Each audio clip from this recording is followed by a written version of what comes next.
Nerdrotic.com.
Greetings, everyone. Welcome to the Nerdrotic Nooner. My name is Gary Diekler, and I come to you from Nerdrotic.com. Yes, I have a website called Nerdrotic.com, so I back everything up. It's where the podcasts go. And we are here on Hump Day. What's up? So, Hollywood had a really crappy weekend, and I enjoyed the hell out of it. I don't know about you.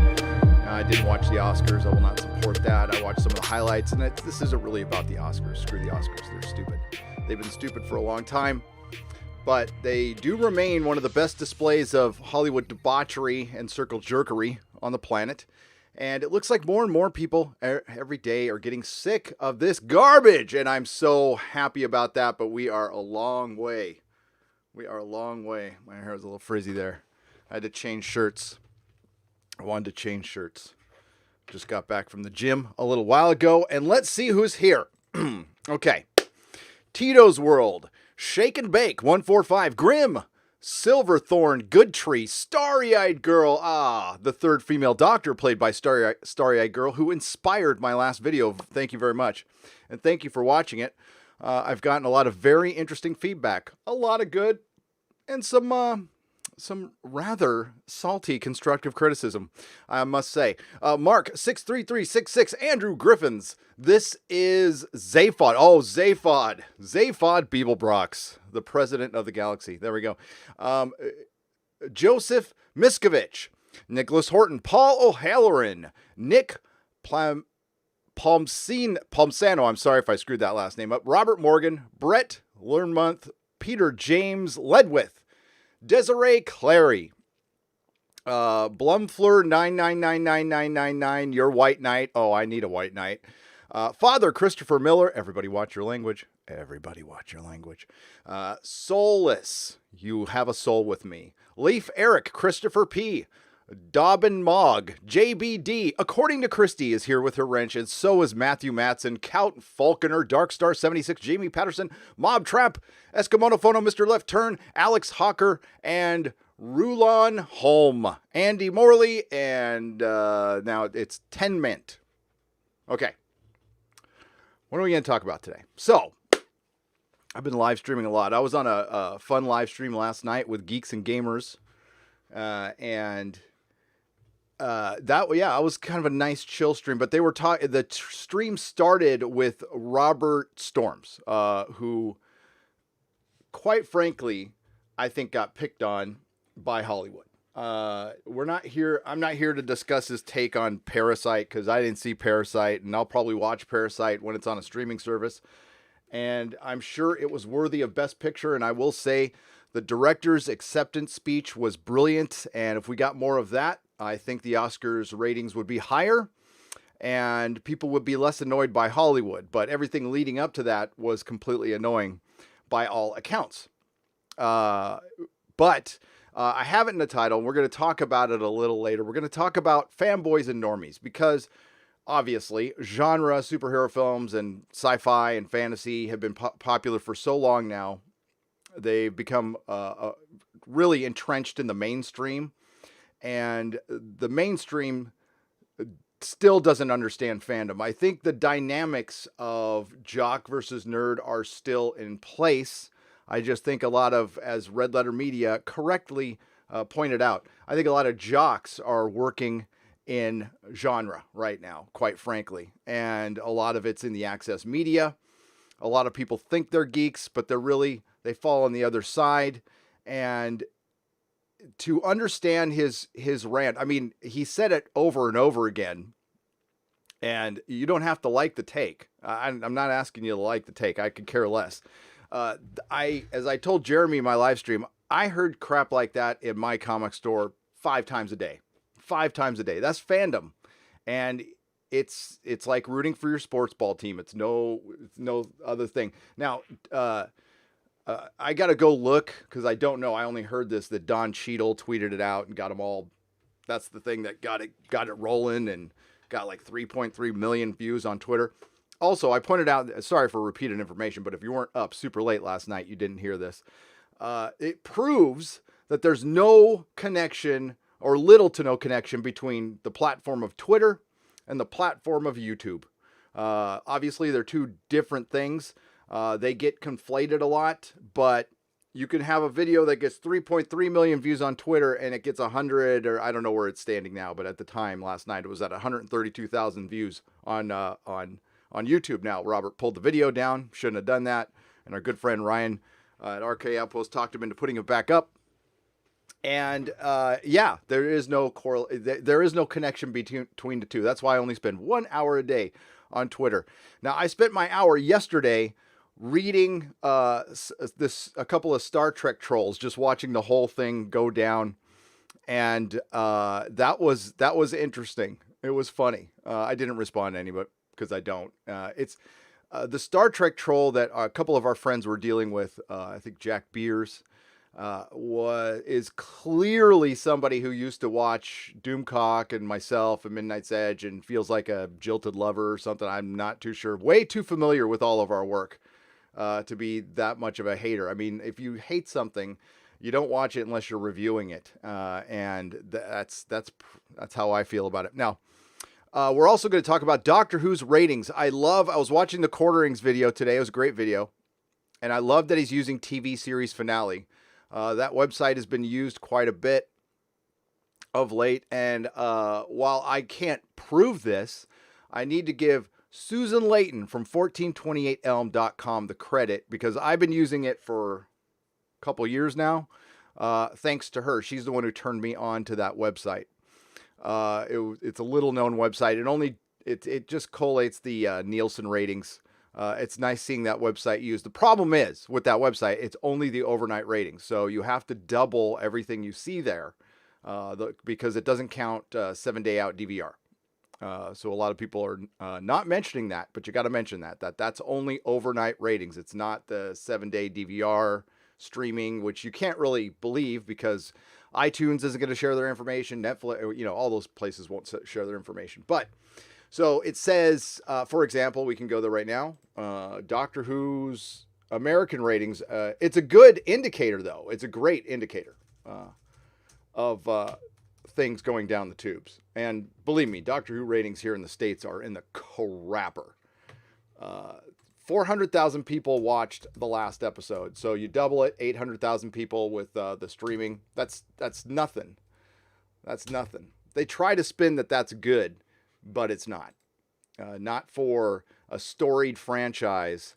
Yeah, 405,000. Jesus Christ. Okay, let's take a look. Let's get over here. And there we go. So, that demo, that 18 to 49 demo, you got to take a look at too. And we're kind of doing this every week now. And this is exactly what Bolstrek had been. Bolstrek was saying it before I was. He was saying it a couple years publicly before I was. A lot of my Doctor Who screeching was to my wife and kids before I finally watched season 11 and lost my mind. And others have been pointing this out as well. So the 1849 demo, which is, it was okay in the first episode, has cratered 23.8% loss. So we're at 405,000 people watching this overnight. Again, double it. It's not even at 1 million anymore. And it's just going to go down from here. We did get what was a slight bump from the Captain Jack appearance, but that he is not coming back. So that little Captain Jack bump, which, to be honest with you, if they had done this Captain Jack bump in the Matt Smith era, those would have been some of the best ratings Doctor Who had ever seen. If they actually made him part of the story, it was clear that after John Barrowman had been asking to come back to this show for a decade, they finally said yes, and just to use him for a ratings bump. And, John Barrowman's a fan. He's a good team player, so I don't hold anything against the guy. He's freaking hilarious, and I love him. Met him at Comic-Con briefly. So things are not looking so good. I will also go check out the ratings accumulator. Let's see. I don't know if the consolidated ratings came in from last week, but let's take a look. Get to you guys in just a second. Later. Boo, boo, boo. There we go. Hope everybody's having a very good hump day. If anybody's at work, don't get in trouble. But hopefully I can help you pass the day. Here we go. Yeah. All right. So we got the previous episode, but we don't have last week's episode, which takes 7 days. So it won't be until next Monday. We have 3.81 million views for the last episode. This next episode is going to go below that, in my opinion.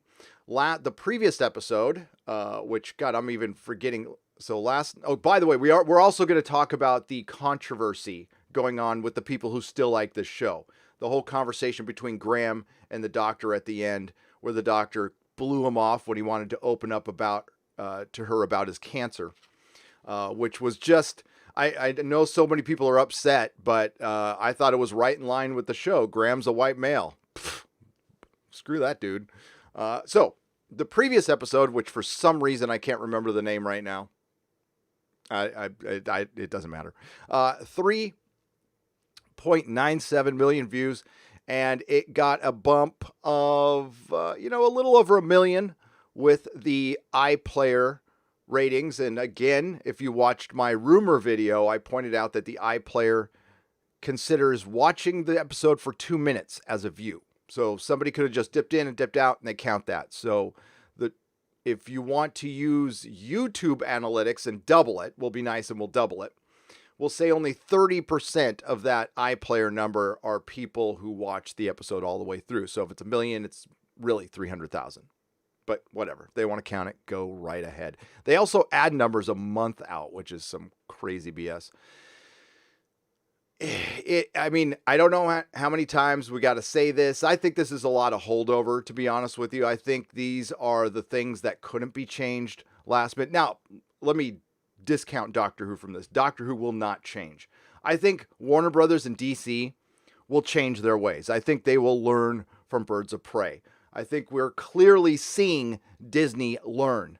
It's not going to be perfect, folks. Don't expect perfection here, but, whether you love or hate The Mandalorian, again, it is, that is Disney turning the page. There's no doubt about that. So now, whether it's a bait and switch and they just did it for a season and then they're going to get full of themselves and start injecting it full of identity politics in the second season, that could always happen. That could always happen. BBC is not going to change their ways. They'd rather, they see it as a cause. Doctor Who is a cause.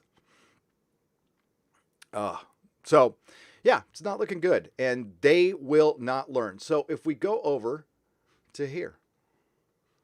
And we've got the controversy. BBC responds to Doctor Who fans upset by the awkward Doctor and Graham conversation. Some fans weren't too happy when Jodie Whittaker's Time Lord seemed to brush off her companion's cancer worries. Now, I know most of you did not watch the show. Good for you. You saved yourself an hour. Graham is a character who is kind of the fatherly figure on the TARDIS. He's the white male that this season they've made kind of look like a buffoon. He was the standout of last season, the one good thing. He's still a good actor. Bradley Walsh is a good actor. He's recovering from cancer. That's how he met his wife, who is now deceased because his wife died due to the actions of a dumb white male in the first episode of Series 11. And he is now traveling with the Doctor. So he wanted to confide in the Doctor because this whole episode was about mental health.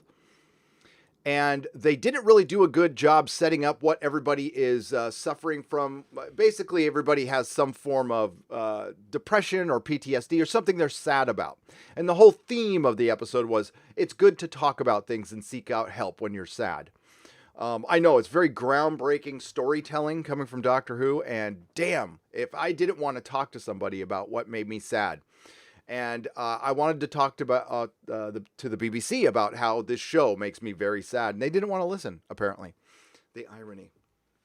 So, Bradley Walsh's character, Graham, if we're all up to speed, had cancer, doesn't have it anymore, but after this enlightening episode of going into mental health issues, where they went back to 1300 Aleppo, Syria, to talk about how groundbreaking this Islam was with its healthcare in the 1300s. They didn't give any examples of it. They just said there was a hospital there. And it might have been, I don't know, because they gave no examples of it whatsoever. And that's how superficial this show is. And this is what happens when you didn't even have a soap opera writer on this one. If you had a soap opera writer on this one, they would have been able to pull off this dramatic scene at the end. But instead, you had a after-school special writer on this one, and they just did this. So Graham's character opens up to the Doctor about being scared about cancer, and the Doctor basically blows him off at the end. It's terrible. Recent Doctor Who episode, Can You Hear Me?, was praised by fans for its depiction of... Oh, man, I don't want my phone chirping at me. Hang on a second. Sorry about that, folks. I'm going to turn it off. There we go. All right. Recent Doctor Who episode, Can You Hear Me?, was praised by fans for its depiction of mental health, with Jodie Whittaker and her TARDIS team facing off with the nightmare-themed monsters as more was revealed about the past internal struggles of Yaz and Mandeep Gill and other characters.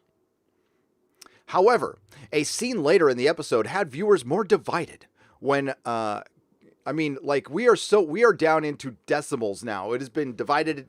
The divided fan base has become divided, which has become divided, which is now, it's divided to nothing. However, a scene later in the episode had viewers more divided when the Doctor, the first female Doctor played by Jodie Whittaker, found herself unable to respond to her friend Graham's, Bradley Walsh, worries about his cancer returning, informing him she was too socially awkward to offer words of comfort, but might try again later. In other words, the writers couldn't think of anything to say, and they're like, we'll say she's socially awkward. Okay, high five, Chibs. Some fans felt the scene was in character for the sometimes awkward alien Doctor, others were less impressed, suggesting that the scene jarred with the message of this episode and this particular Doctor's past behavior, even coming across as unkind or insensitive. Insensitive. The Doctor is so insensitive. Some even contacted the BBC about the interaction. And now an official has arrived from the BBC complaints department following the contentious scene. I think the BBC was just happy people were talking about the episode. We got to piss off more people. But actually, that's all you've been doing.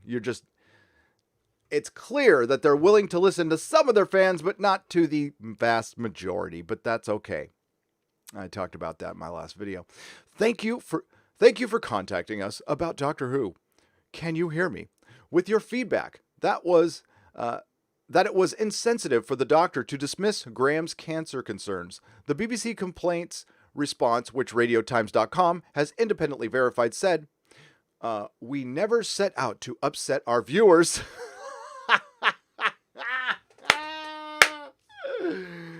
Oh, not the ones we like. I mean, screw all the other viewers we've been upsetting. We never meant to upset our 20%, the 20% of viewers that we want to play to right now.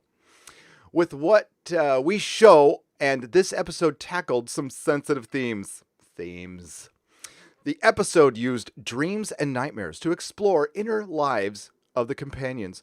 Thanks to Zellen's nightmare powers, Ryan and Yaz and Graham were forced to confront their worst fears, many of which relate to the way traveling with the Doctor has changed their lives. I didn't get that at all, because these are paper-thin characters in a superficial show. God, man, they used to be able to develop a companion so quickly. Oh, man, I blame Clara. I do. When Graham opened up to the Doctor about his fear of his cancer returning, her response was never meant to be dismissive. But it was, though. I mean, it was, whether you meant to or not. See, the thing is, a talented writer can convey to the audience what he or she means. And a crap hack writer can't. The Doctor's friend was scared, and we see her struggling to deal with the severity of the situation. The intention of the scene was to acknowledge how hard it can be to deal with conversations on this subject matter. When faced with these situations, people don't always have the right words to say at the right time. And I understand that, but this was the end of the episode. And this can often lead to feelings of guilt by showing the Doctor struggling to find the right words. So when somebody is sad and they confide into somebody else about being sad, that can make other people sad because they can't help the sad person stop being sad. Oh my God, it's just a vicious circle. We should all just self-delete. The intention was to sympathize with all those who may have found themselves in a simpler position. BBC, when you have to come out and explain yourself afterwards, you have failed. The Fall of Skywalker is a great example of this. Maybe Doctor Who can make a comic explaining it. The message concluded, "We hope that this helped to address your concerns, but please be assured feedback has been raised with the program's executive producer." In other words, that writer will not be asked back. That's such a shit show. Oh my God. And that's not it, folks. It's just been one thing after another. Of course, that's the thing that pisses off the Doctor Who fans who are left, not the horrible... I mean, that's been very consistent with the writing throughout Chris Chibnall's run. It's been historic. It's been historic. Oh, my Lord. Okay. And you know what? Listen, and, my pops died of cancer. Fuck cancer. And that's a pretty serious thing. I mean, they probably should have had, I'm not trying to give them advice here, but used Ryan or Yaz's situation, not Graham's. But there's your agenda right there. Every single little thing they frickin' do, I can sniff through their motivations now. Why did they do it with Graham? Why did they do it with the older white male? I know the answer. It's a rhetorical question. They did it to make a point because it's usually the white men who are doing the blowing off and stuff like that. Yeah. So you could, I mean, it's so obvious now. They think they're so clever, but they're not. Doctor Who, the dumbassery of Doctor Who is epic at this point. It's like fucking impressive. I really am. I'm like, God damn, I didn't think this show could get any fucking dumber, and it gets dumber. And I am sorry, but I generally think the United Kingdom is a smarter nation than the United States. I do. You guys, your schooling's it's a little better. Yeah, and, smaller country, it's easier. You know, it's tough. It's tough to compare those two countries because we're bigger. So we take, resources, all that crap, and I'm not going to get into it. But generally, I think the UK is a little more literate than over here in the States. And, I realize that I bring the average down myself. So, I'm not, I'm pointing that finger back at me. What is a Scandinavian? Well, PHB81, apparently a Scandinavian is nothing. I saw that video. What the frack was that? I don't know if I can show the video or not, but there's a video out there that the Quartering shared. I saw it on his Twitter, and it's like, what is a Scandinavian? Basically, the point of the video was Scandinavians are nothing. We basically stole all our stuff from everything else, stole all our things from everyone else, and made it our own culture. Well, you know what? They didn't go far back enough. They kept on saying like, well, Swedish meatballs are actually Turkish. Well, I mean, how do we know they're Turkish? How do we know the Turkish was a Turkish empire? So what province did they steal their meatballs from? I mean, basically everything belongs to the cavemen, okay, and women. My God. It seems like there's this line in history that these revisionists won't go past. Like, you've appropriated this and that, but only up until about 1,000 years ago. Then we're not going to talk about anything, or 2,000 years ago. It's like, I mean, like, let's just go all the way back. If we want to go down that road, you can't just stop it here. Like, here's the line of demarcation for appropriation. It's like, shut the hell up.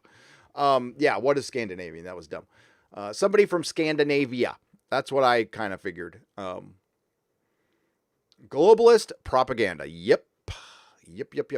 Okay, so, and that's what Doctor Who is. Way to segue back to Doctor Who.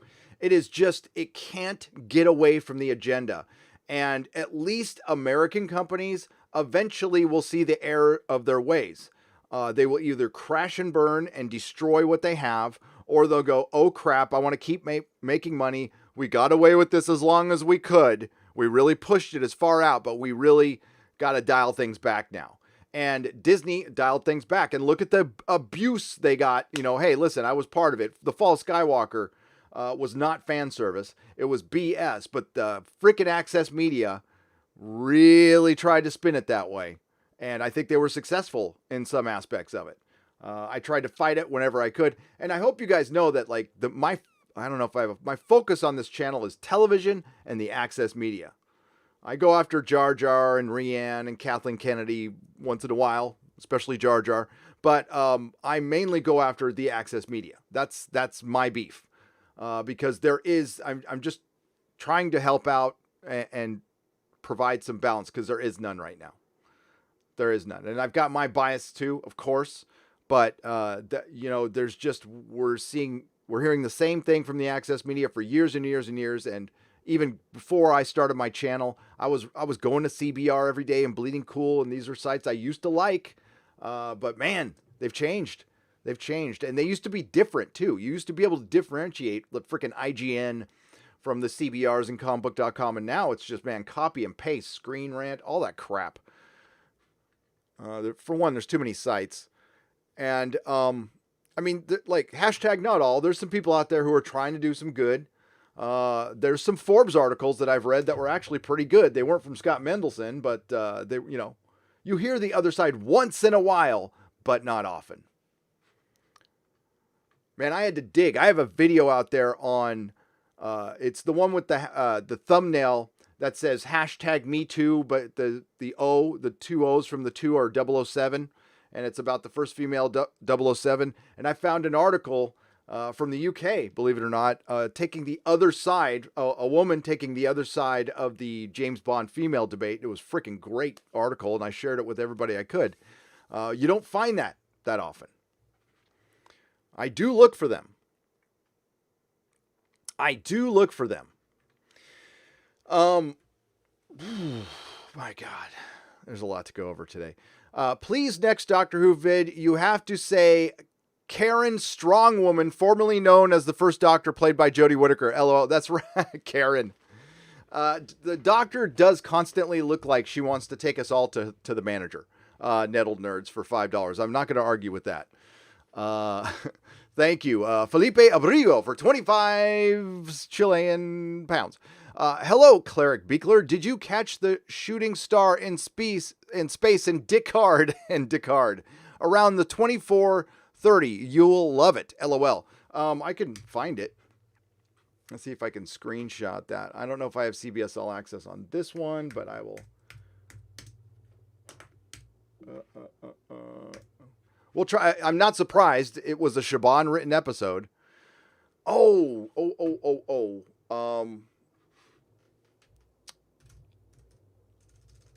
Let's see if I can find it before the end of the show. There was a Bird of Prey 5 video. Please check out Bird of Prey 5. He's a friend of mine, supporter of the channel. Did a great video in the middle of the night. Don't drop these videos in the middle of the night, Bird of Prey 5. Do them in the morning. Have it wait. It's a good video. I might do a video on it and refer to his video, but I'm definitely going to talk about it here. Michael Shaban went on Instagram and answered some fan questions about Picard. And I think it's very enlightening of where there's a lot of people right now defending Star Trek Picard on this basis. And they're not wrong. Okay. They're not wrong yet. They're like, it's too early to tell. We're only 3 episodes in. Don't judge the series too harshly. I'm trying to judge it episode by episode. Unfortunately, I listened to the interviews of the actors and the creatives and the people involved in the show, and they told me what to expect, and I didn't like what I heard. So I talked about not liking what I heard from the people making the show telling me what to expect. Which is a giant allegory for Brexit and Orange Man. Now, we can see the pieces being set up, but they haven't fully gone into that yet. But they will. Episode by episode, the biggest problem I have with Picard is the dialogue, and the basic story is dumb, and there's a bunch of just straight up ripped off ideas over and over again. Right down to having a Romulegalos look like Elrond. From Lord of the Rings. Oh my God, a friend of mine tried to defend that, and in the worst possible way. I'm going to have to call him out on it a little bit. I still love him unconditionally, but he is just dead wrong on this one. Bird of Prey 5 did a great video on what Michael Shaban answered, and we will go over that because it gives you a look inside the production of Kurtzman Trek, and you'll see how they explain sunglasses and earbuds and stuff like that. And it's what you're hearing from the defenders is they'll always find something in older Star Trek that points back to, this is precedence. They've done this before. But you'll notice a commonality. Generally, it's all the worst ideas, like stepsister, having a secret step or foster sister or stepsister, whatever Michael Burnham is. Inspiration for Spock. Well, we had Sybok. Well, that was a shitty idea. What? I mean, I know it set the precedent, and the reason I didn't talk about it anymore because it was a shitty idea. But let's say, Spock smiling in the cage. Well, it's before he knew the character, before he was familiar with it. Plus, it was in a pilot that technically didn't air, except for the menagerie. And then they made it, I think Roddenberry made it canon in the 80s, 86, I believe. They aired it or released it. That was a long time ago. I was doing a lot of drugs in 86. But they're taking all the worst ideas. I mean, it's just like, and by the way, with me anyway, I'm not a canon fundamentalist with Star Trek. I'm not. I understand them playing with some stuff. I just don't like the JJ aesthetic. I wish they would completely change the aesthetic. I understand why they can't. They've got so much, they've got money, and they're probably repurposing a bunch of Discovery sets, or maybe not because they're in LA. But they're trying to save some money here and there, so they're using some of the same effects people who use that aesthetic. I get it. I just wish they would get rid of it. I'm okay. If they want to keep this cast, fine. Bring in new writers, new executive producers. Maybe you can save the show. And maybe that's what's going to happen. De-Kurtzmanize it completely, and then we can talk. Until then, I know what to expect, and I know I'm going to get. I won't be surprised. I will be surprised if it's good. If it is, I'll tell you. But But there seems to be a lot of insinuation from others that, and I don't know if they're talking about me. They might not be talking about me. That's fine. But don't get into my head. I genuinely don't like it. So when people say, God, whatever they say, you're just hating on the show. No, I want to like Star Trek. I'm just being honest about it. Chris Sullivan for £5. Thank you for the £5, Chris. But no statement there. I'm sorry. You can say something in the chat. Just hit @Nerdrotic. I'll answer any question you got. Good or bad. It's okay. Alan Terrell, thank you for the $5 and the laughs there. The laughs. Let me see if I can find that article. It was on Trek Core. That's right, Trek Core. And again, Bird of Prey 5, when I upload this live stream to Nerdrotic Live, I will link Bird of Prey 5's video in the description. It's spelled Bird O Prey 5. It's all one word. He's, again, a supporter of the channel. He, unfortunately, due to health problems, he's in a bed all the time. He can't leave his bed. And instead of pissing and moaning and whining like a lot of people from certain side we won't name right now would do, he makes the best of it. He live streams. He makes videos. He's an inspiration. He's a great guy. So go check out his channel. Trek Core Shaban answers. Hopefully. Oh my God, my typing sucks. Oh, all right. It's from 3 days ago. Oh, by the way, this is Michael Shaban, who is no longer with the show. He jumped on about 3 or 4 episodes in, 3 months into the production, and bailed before it aired. But then they spin it with, well, he wanted to go do his Cavalier and Clay, his Pulitzer Prize winning book that he's been quite honestly writing a lot of success off of. I guess the Yiddish Policeman, whatever, is pretty good too. I met him at Line at Comic-Con, and he was pretty cool. He was pretty cool. He's very Berkeley. He had his Birkenstocks on, and I was just like, I have a strong aversion to those. They look like they smell bad. All right, so let's go here. I'm not a Berkeley fan. Berkeley, the town that they're taking all the, I don't know how to, I'm a big dummy. So anything with male in it, like manhole cover, they're taking all the patriarchal verbiage out of everything that's in the city government. And go look it up. It's a real story that Berkeley has a lot of affluent white hippies. And it is everything you think it is. I mean, they all make, average $200,000 a year. They look like they make, they don't spend their money on their clothing or bathing or anything like that, but they make coin there. They definitely make some cheddar over there in Berkeley. Why is that doing that? Sorry about that. Boom. There we go. It'll just be off to the right there. Sorry. All right. Showrunner Michael Shaban answers the internet's burning Star Trek Picard fan questions. The team building today's Star Trek content reads the internet a lot. Wait a minute. I thought Alex Kurtzman did not listen to his critics.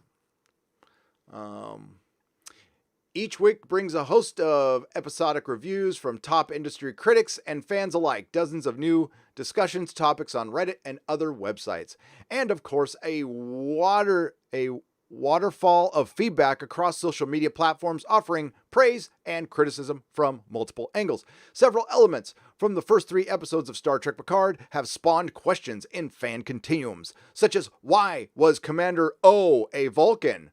Why does she need to wear sunglasses? Why are there people swearing in Star Trek, leading to passionate and sometimes disparaging discussions about the show to date? Picard former showrunner Michael Shaban has seen it all and took to Instagram today to address several of those sometimes controversial questions head on. I believe Michael Chabon still lives up here. He's probably 12 short miles across a large body of water from me. Due east. My house faces east-west. No, questions and answers below are from Chabon's Instagram post and not an interview. All right. So, you're going to hear the reason why she's wearing sunglasses. This could be bullshit, and the whole mirror universe could be a thing. I know that's been brought up. And again, I will warn fans out there, you are smarter than the writers of this show. You will come up with better ideas that they will come up with next season because you came up with them, but it won't be this season. I'm sorry to say. I think the mirror universe would even be too much for Kurtzman, there is no idea he has ever said no to, even if it's not his own, which are most of them. What's the deal with Commander O's sunglasses? And for one, how come nobody asked why are all the Vulcans pensive assholes in the J.J. Abrams Star Trek universe? That's an emotion, okay? Fuck. Everyone knows Vulcans have evolved an inner eyelid to protect them from the intense glare of their homeworld's three suns. I'm going to argue not everyone knows that, okay? Star Trek, Trekkies and Trekkers know that. Hardcore Star Trek fans know it. Normies, casuals don't fucking know that. So don't say everyone knows. Shabam, what, therefore, might we logically infer? Is Raffi vape? That's his response, by the way, to the sunglasses. What, therefore, might we logically infer? So it might be the mirror universe. If they freaking bring in the mirror universe along with the Borg, along with the synths attacking, why not have the Klingons rebel, bring them in too, get the Dominion back, let's throw them in. Let's just put everything in. Fuck it. Let's get Kirk out of the Nexus. He can come in riding a horse after making some eggs for the girlfriend we never saw. Is Raffi vaping? Please tell me Raffi is not vaping. Again, Chabon's answer to the sunglasses was, what, therefore, might we logically infer? Yeah, it's got to be the mirror universe then. Here's the biggest problem with that. Emperor Georgiou is from the mirror universe. She walks around all day long in Star Trek Discovery Season 2 without as much as a squint. So, I don't know. Raffi is using traditional Orion flash pipe known as a hargle. It's a hargle. Employed for centuries on the world that to sublimate the fleshy tendrils of the intoxicant plant known as horks or snake leaf.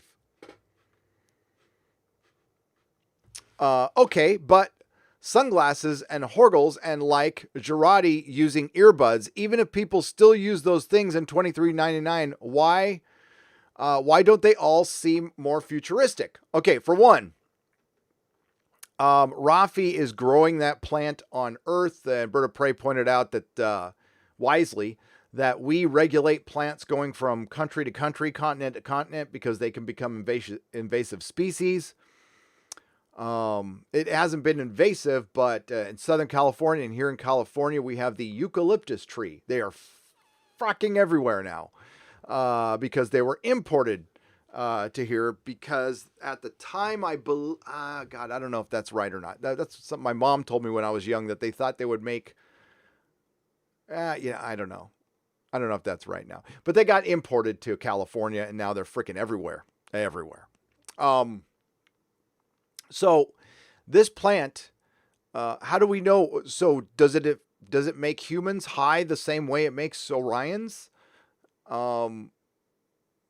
They try to play off like they talk about this, and you're assuming, I think there's a lot of assumptions that Chabon hasn't retroactively gotten answers. In other words, when they came up with this stuff at the time, They didn't compare it to anything. I'm not saying they did. I'm guessing they did. They just don't give a shit. They wanted to show somebody vaping. That's the real reason she's doing that right now. They had to give her something, and they couldn't make everybody have a bad dad or have a bad patriarchal figure, although she does with Picard. So we have to, it's substance abuse. It's a go-to to try to make your character look quote unquote flawed. But, there's only so many ways you can make a female character in current Hollywood look flawed. So what is a flaw to a female character in current Kurtzman Star Trek Hollywood? A man being victimized by a man. So her drug abuse is Picard's fault. Everything's Picard's fault. Picard got her fired because he didn't see her brilliance. The Federation didn't see her brilliance. She was the only one who knew about the conspiracy of the Romulans, and everybody shoved her aside because she was a woman. So it's everybody else's fault that she's on freaking snake leaf or whatever it is. And how the hell would she get high? Again, physiology, how could you grow it on Earth? I don't know. But that shit honestly doesn't bother me. It doesn't. What bothers me is they're trying to explain away what the real reason was they wanted to show somebody vaping because these morons think it's like cool or something. I mean, Kurtzman is like your 60-year-old dad trying to this is very 80s reference, sorry, but your 60-year-old dad trying to sit down and talk to you about music or something. It's like fucking just terrible. He's such a poser. I'm sure he's great for CSIs, and you know what? He'll probably make a procedural Clarice show that'll trigger Anna, but that Star Wars girl, but make the normies just lap it up, But they just want to fucking vape in there. That's it. I don't care what we're going to, Orion. They probably thought of the vape first, and they were able to, Star Trek. See, there's a long history of Star Trek, obviously, and you can find something to back up your argument. There's that much of it. The problem is they only look up that stuff to back up their stupid decisions, and not instead of learning it and trying to capture the spirit of it. It doesn't have to be literal. We don't have to see sets that were from the 60s. We just need that spirit of it. But they're not going to show that. I know there's a lot of deniers out there, but they straight up said Starfleet has lost its way. This is going to be a dystopian Starfleet. And I argue we've already seen it. We've already seen it. Some people are going, no, Starfleet made a really good decision. And it's a logical decision. It's a fucked up one. But the hubris. We'll see. One guiding principle is that some fundamental objects and tools evolve in ideal form: efficient, economical, comfortable, durable, practical, useful, and afterward they change very little, except as subject of fashion, where it itself is often retrospective. So people are asking why some of the devices like sunglasses, earbuds, and the vape don't look futuristic. And Bird of Prey 5 went over this in this video, and I'm gonna use his analogy, which is a wine bottle. A wine bottle generally hasn't changed over time, but it has in little subtle ways, but it hasn't. A book looks like a book. A wine bottle looks like a wine bottle. But as Bird of Prey points out, earbuds. So she's got earbuds. There's earbuds that look like my Galaxy earbuds. That shit would be nano. These guys they either don't have the money for this stuff, they don't care.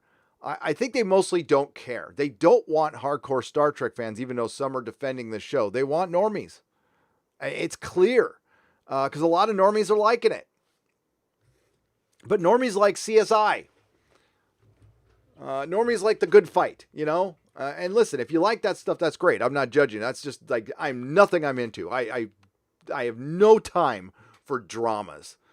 If I want drama, I'll remember something from my life. I want to see something in entertainment that I can't see in everyday life, like wizards and freaking spaceships. But what we've had with Star Trek Picard is stupid fights and sitting around tables, and Picard being an assistant. Then, of course, we have the smoking. Bird of Prey 5 goes over that. Honestly, I'm not going to get hung up on this one, okay? I know people are against it, and I could see one guy being a rebel in 300 years. smoking a cigar. Don't really fucking care. But it's compounded with everything else, though. The cussing, I have a problem with. And he goes into that. Okay, so smoking, vaping, snakeweed, alcohol abuse, swear words, the Admiral lady used the F word, Shaban, what the fuck? Listen, no human society will ever be perfect because no human will ever be perfect. The most we can do, and as Star Trek ever reminds us, must do, is to aspire to perfection and work to make it so. Norcon Forden perfunctionin. He's literate. I'm not. As a wise Yang once said. Okay. Progress, not perfection. Progress, not perfection. I understand that, but we showed progress in Star Trek, Michael Chabon, former showrunner of Star Trek, and Star Trek needs to inspire. Inspire. Is Star Trek Picard inspiring? Now, I know the argument will be, we're going to break Picard down. We're going to break him down to size. And then we're at the end, he's going to see the error of his ways. And he'll do the right thing and sacrifice himself and die. See, the not so subtle symbolism and messaging of that, just like we got with Logan, just like we're getting with so many things right now, freaking Fall of Skywalker. This is Jake Luke Picard. It's Jake Luke Picard. He's going through the same thing. They're going to spin it that at the end, he did the right thing by helping somebody else instead of focusing on our hero, who is a guest star in his own show in some scenes. And rightly so. He's freaking almost 80. The most important thing about this show was going to be its cast. And that's why this thing it fails for me. Because honestly, I don't give a shit about just Picard. I don't. It was the group dynamic with that show that worked for so many people for so long. And you just have the worst person possible working on it. This could have worked. With the right people, this absolutely could have worked and been very entertaining. And it could have healed the fandom. It absolutely could have healed the fandom. But fucking stupid CBS, man. They just won't learn. So until that impossible day, shit is going to continue to happen. And when it does, humans are going to want to swear. The absence of swear words in Star Trek was never a matter of Federation principle. It was a matter of FCC rules. What about the movies, Shaban? And yes, Data said, yes, there was cussing in the movies, but it was brief and it was done for comedic effect. The cussing here is because we're edgy and we're Game of Thrones. Writers of previous eras had no choice, blah, blah, blah. Yeah, that FCC argument doesn't. And then, of course, they talk about the JL. She calls him JL in the comic, which I believe about 4,000 people read in the entire country. So, oh my God. And how she's more familiar with Picard than essentially Riker was. How can Raffi get away with referring to Jean-Luc Picard as JL, the Picard we knew would never have allowed a subordinate to take a liberty like that? True, but this is not the Picard we knew.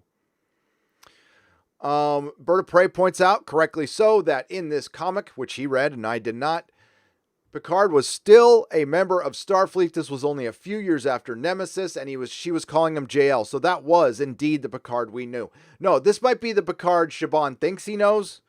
But, again, it's all this stuff compounded. If it was one of these things by itself, would not care. But we'll see. We'll see. I heard the same damn thing for Star Trek Discovery. It took people started turning on the show around, it was between episode 4 and episode 7, where you saw sentiment shift. It usually takes a minute. Went through the same thing with Doctor Who. After the 4th episode, it took a turn for the worse, and that's when people started, that's when the ratings started going down. That's when everything turned. I've covered a lot of TV on this channel. The pattern remains the same. We're only 3 episodes in. I will be live right after the episode on Wednesday because hopefully I get my taxes done in time and I can and I will attend Gallifrey 1 this weekend. Gallifrey 1. Don't know if I'm gonna make it Friday, but I'll be there for Saturday for sure. Yeah, I mean, I don't literally need it to be 90s Star Trek. I don't. I just need it to be entertaining and not mean. And the thing is, that's Kurtzman's biggest flaw. And anything that, I mean, it reeks of Kurtzman. And Kurtzman can't write likable characters. He's incapable of it. And I think you genuinely have to be a charming person to be able to write likable characters. You don't have to be a likable person. But people who, I mean, charming people can be pains in the ass. There's tons of pains in the ass in Hollywood. But sometimes you can write outside yourself. Kurtzman can't. I don't think he can. And creatively, I don't like to use that word related to him. Repurposefully, he fails at every turn. But people want to like the show, and that's great. And again, if you like it, I got no problem with you. It's fine. And when we get into the normie talk, we'll discuss, the biggest differences and what Hollywood in general doesn't understand. I think that Robert Storm's thing was a great example of normies and fanboys. And you saw the normies just pile on. Philip DeFranco, normie. Like normie and his stupid thumbnails. I'm sorry, I don't like, I'm not a fan of his thumbnails. That freaking, it's a little cringy. Let's get to you guys.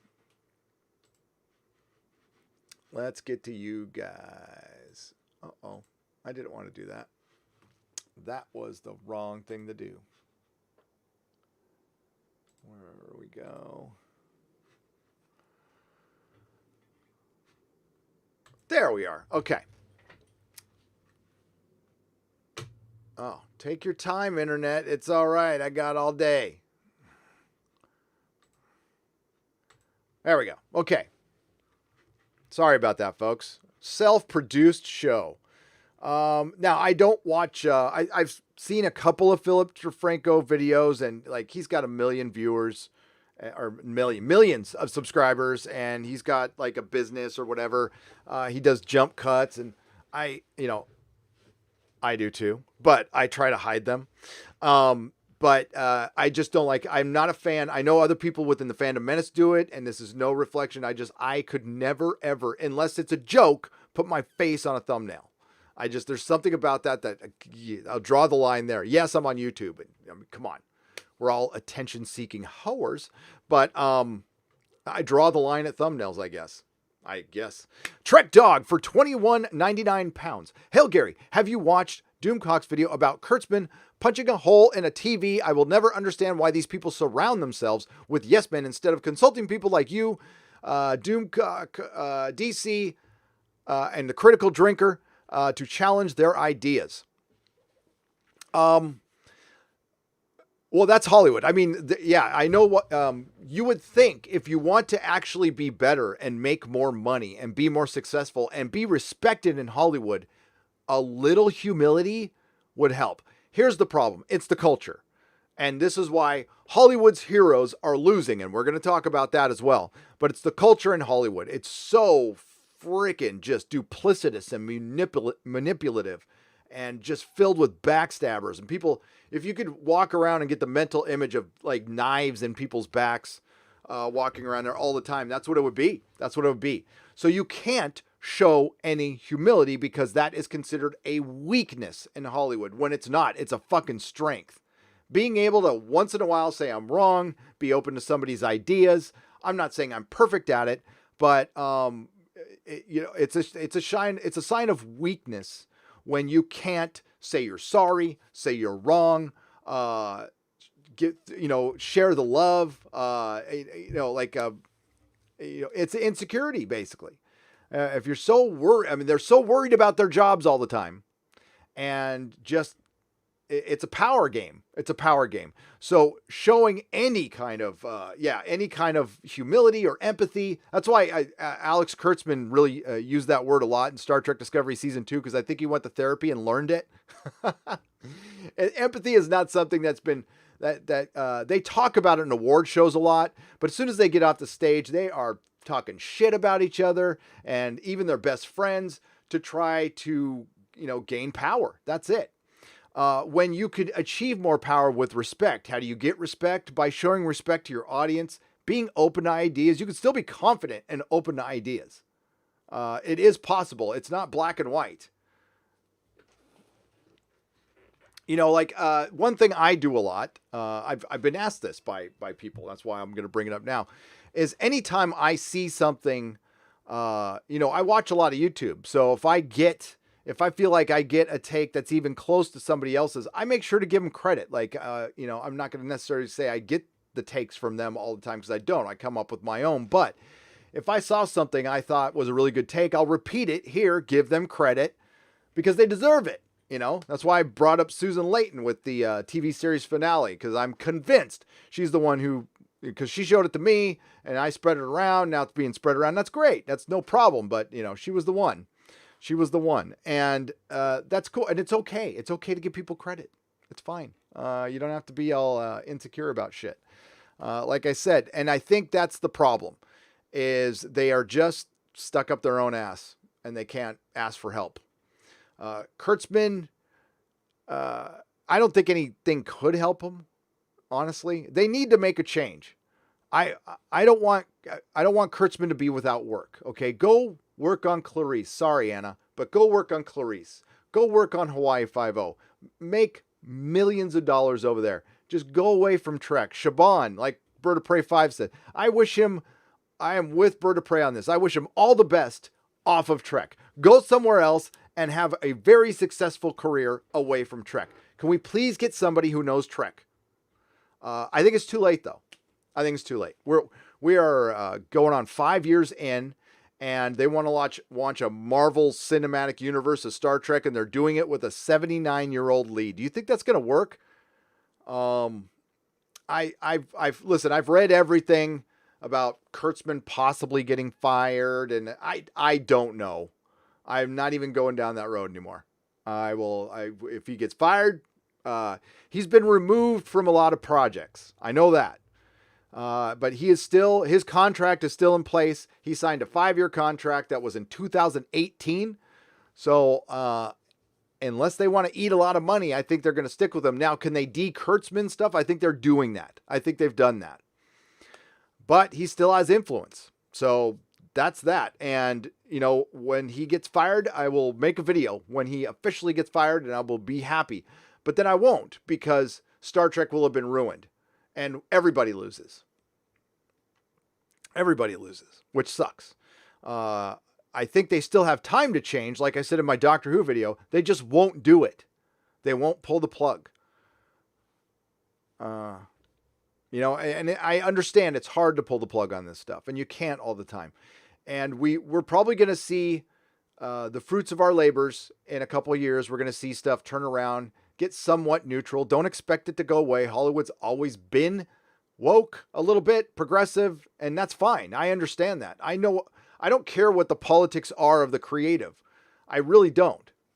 It's certain things I'm talking about too. Like, you can be political all you want in a political thriller. Great. But Star Trek should be for everybody. It should be family oriented, and it's not. It's clearly not. No kids are going to watch this shit. This stuff is made for 50-year-olds. About Kurtzman punching a TV. That would hurt wouldn't that break his hand? If you punched a TV, that would bloody your hand. So I think what we should look for is Kurtzman right-handed or left-handed. I think we should look for any cuts, any abrasions, anytime he was wearing a bandage, because if you punched a TV, that would cut your hand, period. As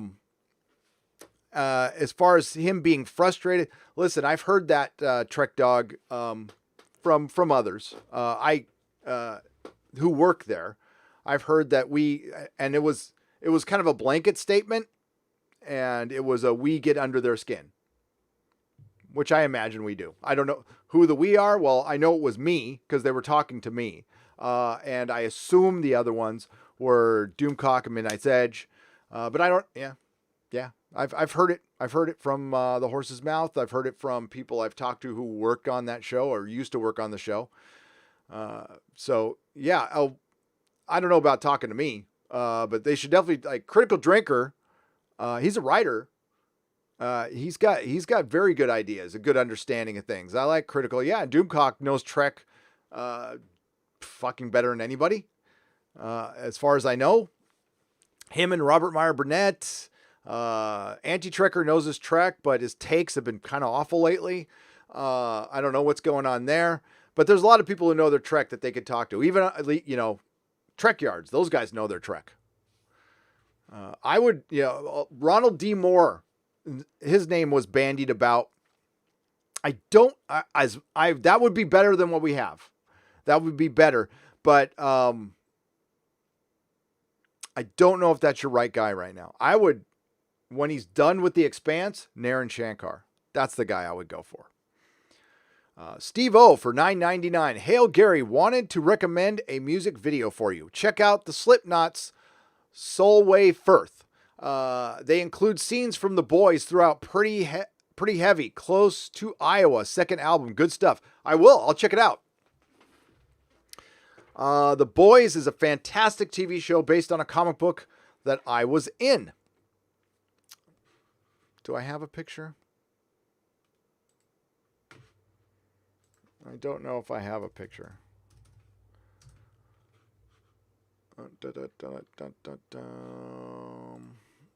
Maybe on Facebook.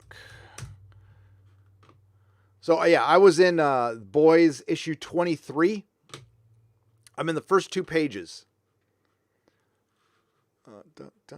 I'm going to see if I can get those pictures.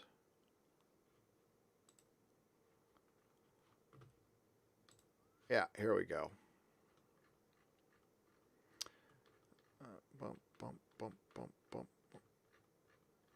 There we go.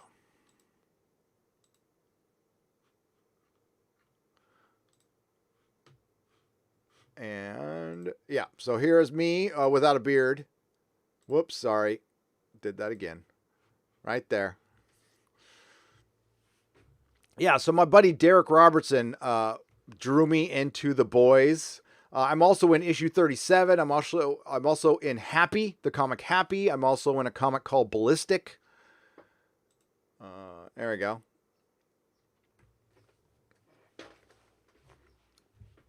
That's me. So yeah, I have an affinity for that show. Very much so. Very much so. But yeah, you know what? I will check it out. So it was, who was it again? Slipknot. Okay. Slipknot. Yeah, I know Slipknot. I'm usually not the biggest Slipknot fan, but I'm open to it. Chris Sullivan for £5. Nerdrotic plus lots of beer equals awesome night. Thanks from the UK. Dude, you are welcome. As long as you are at home or in the pub, having a good time, drinking responsibly. I mean, get loaded. That's fine. Just don't drive. Use an Uber or a Lyft or a bus or something.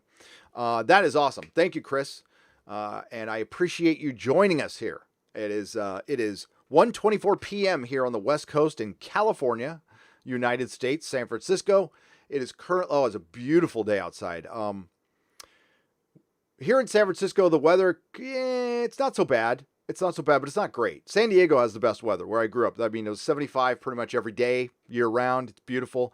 But here in San Francisco, it gets beautiful at the end of February, beginning of March, and September and October. Those are the best times to come here where it's like 70 degrees. It's gorgeous outside, except for the poop smell, but it's lower today.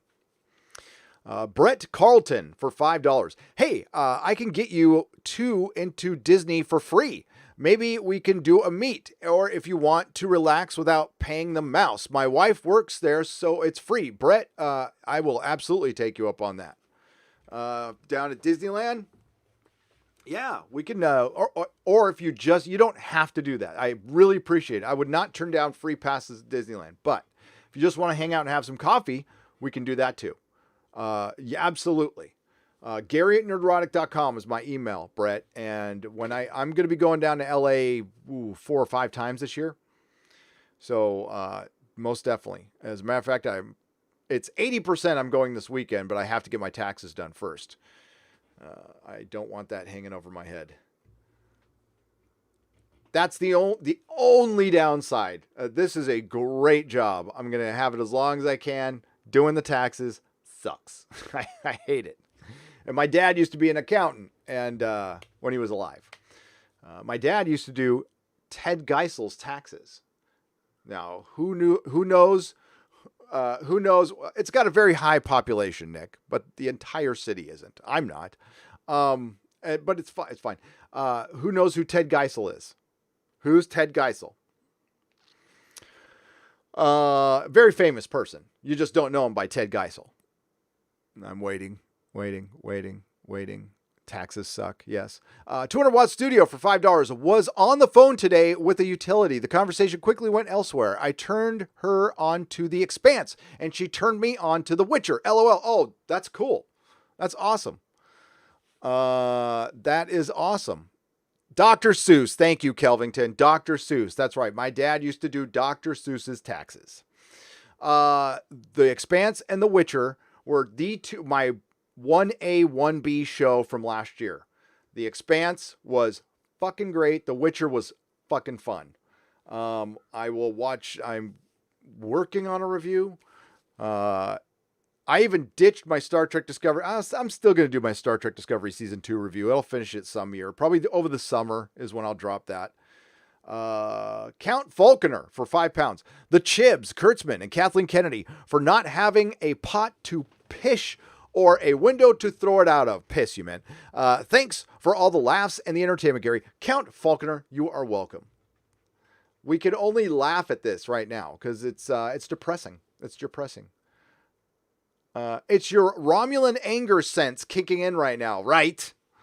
Benjamin Flensborg for 20 Danish krona. What is Scandinavian? I know that's Danish, but I have to ask. You're in the same area, kind of. But yes, my Romulan powers. Augustine Quinault for $5. Is it Quinault? Augustine? I like the first name. Augustine. That's good. I was born in August. $5. If Graham were to risk or relapsing, shouldn't the doctor have the tech to cure Graham permanently with just her sonic screwdriver? Yes. I mean, the crap she's been able to figure out with her sonic screwdriver, like figuring out hair samples from a beast are not from our reality. You think they could figure out how to cure cancer. That's what happens when you... I like the sonic screwdriver. I own a replica of every single one that's ever been made. I love it.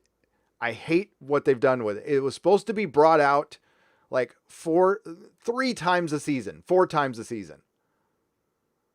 or once in a while. But man, Winter Wind 89. Yes, we are going to talk about this. Thank you for the $10 super chat. Joe Hill, Stephen King's son, wanted to write for the show. He did. And even Neil Gaiman had Neil Gaiman as his editor. They told him, we don't want American writers, and if we did, we wouldn't start with you. And you say, what the fuck? Right? The sensitive BBC. Inclusion and diversity and sensitivity, and we want to talk to you about your health issues. And here is their quote. We don't want Americans, and if we did, we wouldn't start with you. Nah. I mean, come on. And I'm not a fan of nepotism, but Joe Hill's a decent writer. Okay. Lock and Key was a good comic book. By the way, I did watch Netflix's fucking marketing sucks. So I found out yesterday Lock and Key had been on Netflix for 7 days through a YouTuber. And I'm like, I I've been reading news articles and Deadline all week. Had no idea. Not a single ad. Nothing. So I watched the first episode, and it's too early to tell, to be honest with you. I thought it was pretty good. But it's too early to tell. I like the comic. I do. I didn't love the comic. I liked it. I thought it was good. And Joe Hill's he'd be better than Chibnall, but I will side with the BBC. For one, they should have been a lot nicer with the rejection. That was just fucked up. I mean, just go, thank you. We appreciate it. And by the way, xenophobic? Yeah. I mean, you don't want to say it out loud, but I do understand. And I am a staunch believer in keeping Doctor Who British. It has to. I don't want an American writer on it either. I really don't.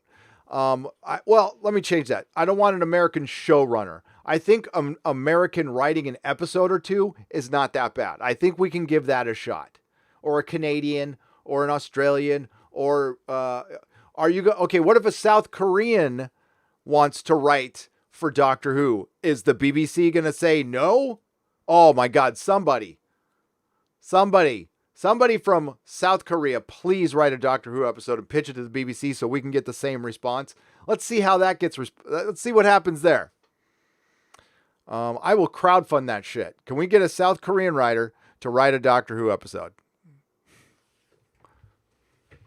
And then pitch it to the BBC, and I bet you that's their blanket response. Well, we wouldn't start with you, and we would never let a South Korean write for Doctor Who.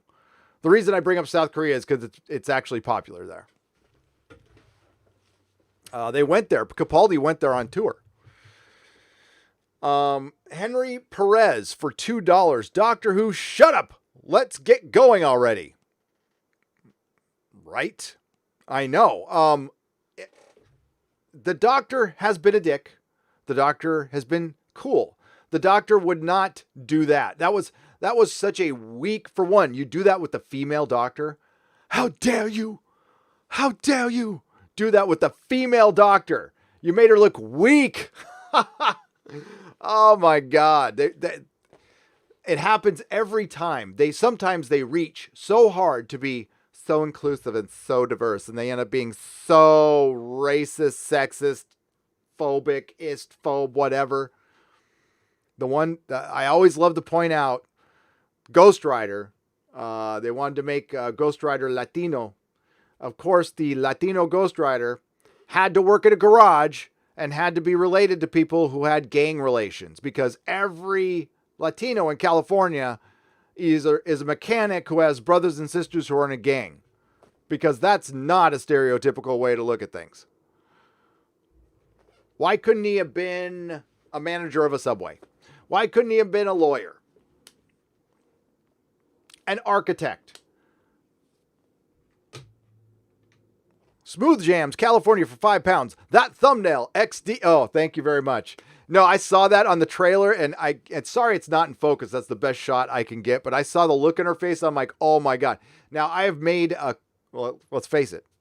I've made a little bit of a living off of Jodie facial expressions in my thumbnail. It's my favorite thing to do. It's very easy to do. You just go through an episode, and every time she starts doing her socially awkward thing, she just contorts her face in the weirdest ways. And all you have to do is it's kind of like a Gatling gun with the screen cap, because it's easier to screen cap on Mac than it is on PC. So you hit, Shift Command 3, and you just go boop, boop, boop, like that. And you get 20 pictures in a row really fast, lightning fast. And you get some of the best facial expressions from Jodie. Her facial contortions are the best. Yes. Is Jodie the one giving small children nightmares now instead of the Daleks? Haha. Hashtag behind the couch. She is. Smooth Jam, California. I am openly rooting for the Daleks, the Cybermen, and the Master. I am now a fan of the Master. I wish they would call it the Master.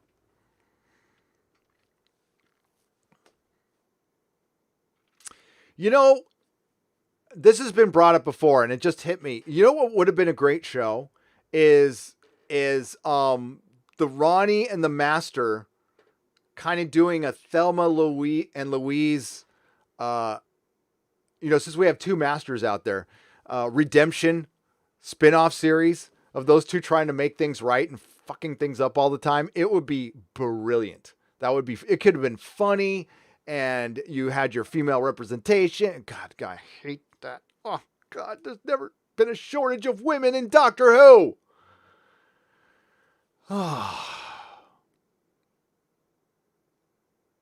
Because alt-right isphobes are watching Doctor Who and Star Trek all the time.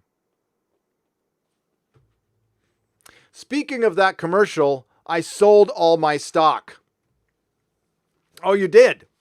Okay, what commercial was I referring to? Benjamin Flensborg, answer me. Oh, you were going back to your... Hang on. It's referring to your other... Yes. Okay.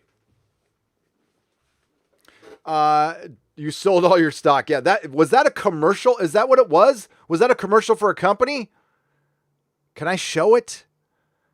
Okay, so the video I was referring to earlier, you know what? I'll find it. Hang on. And I will link it in the chat.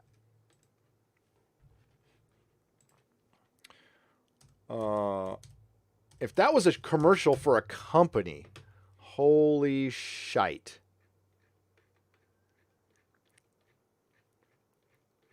Where'd it go? Now I can't find it.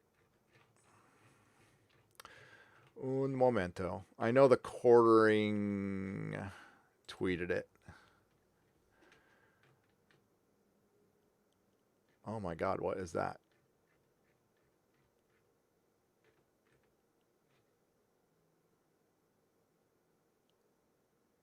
Oh, it's okay. It's a Swedish Airlines commercial. I didn't even know it was a Swedish Airlines commercial.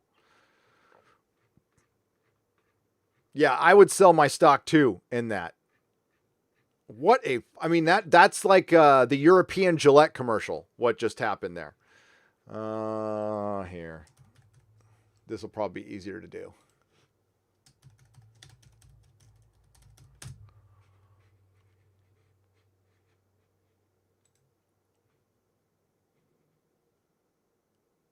Yeah, Nordic Airlines SAS cans and after online hate campaign. Here we go. God damn it. Stop doing that, you fucking boomer. Here we go. All right. Nordic Airlines, SAS cans ad after online hate campaign. Stockholm, Nordic Airlines SAS removed an internet ad debunking myths about Scandinavia on Wednesday after it became the victim of an online hate campaign, particularly from nationalists and right-wing groups.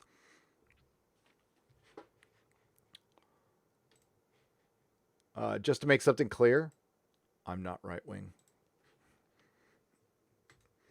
The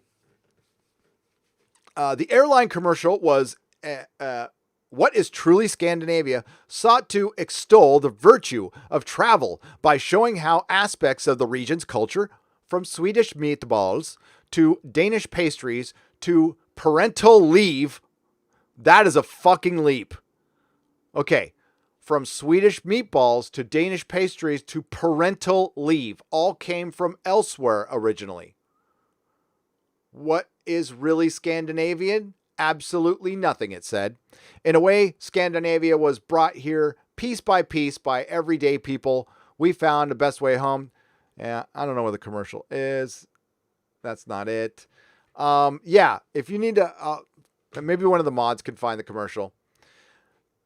But it was bullshit. And it's what I talked about earlier was, yeah, you can go back in time and say, well, for one, did you see their example of the windmill? The windmill was actually invented here. And then they showed like, it's a complete different, it's apples and oranges. They were arguing. They said the Swedish meatball came from Turkey. Okay, well, the Turkey was what? The Ottoman Empire, the Turkish Empire, meaning they probably got it from somebody else. So who knows? Maybe the Swedish meatball came from freaking China. I don't know. It doesn't matter. It's called a Swedish meatball now. They made it Swedish. They made it their thing. Oh, but that's appropriation. So we're talking about meatball appropriation now. Is that what we're fucking talking about? Is that what we're reduced to? Meatball appropriation. We're not even supposed to be eating meatballs, according to Joaquin Phoenix.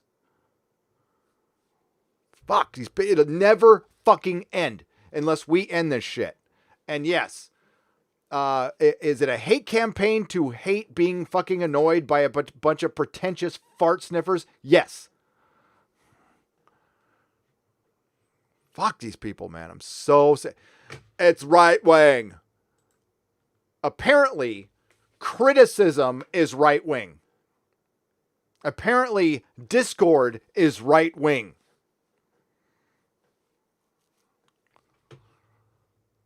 Oh my God. Fucking, you know what? I'll tell you this. I'm going to get political for a second.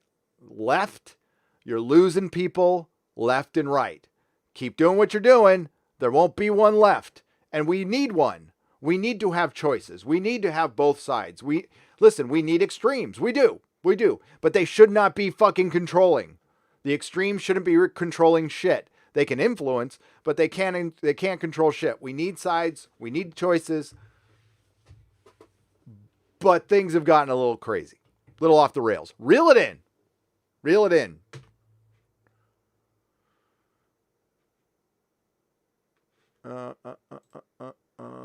Okay, I'm going to get off Twitter. Fuck Twitter. So good for you for selling your stock, Benjamin. I salute you for that. You are, what Scandinavian? Freaking, Scandinavia. That's why. And, thank you for the compliment on the thumbnail. Captain Spire. IKEA, by the way, freaking IKEA Swedish meatballs are the shit. I actually drive down there and I don't shop there and I just go get the Swedish meatballs and the fries because they're awesome. I can't stand their furniture. I bought it before, but I mean, I'm not 25 and I don't live in an apartment, so I don't need to shop at IKEA anymore. But I will go down there to eat once in a while. Captain Spire for $10. Plus there's that fries, which I do shop at Fry's. I like Fry's. Fry's is a giant Radio Shack, if you don't know. It's a giant electronics store, so I like looking at TVs and gadgets and shit. And they actually sell Blu-rays and CDs and there still. Captain Spire for $10. I watched one episode of that Mirror Universe. I enjoyed the story with the old guy missing his wife, but when the doctor appeared, everything felt wrong. I would have no idea this was a Doctor Who show.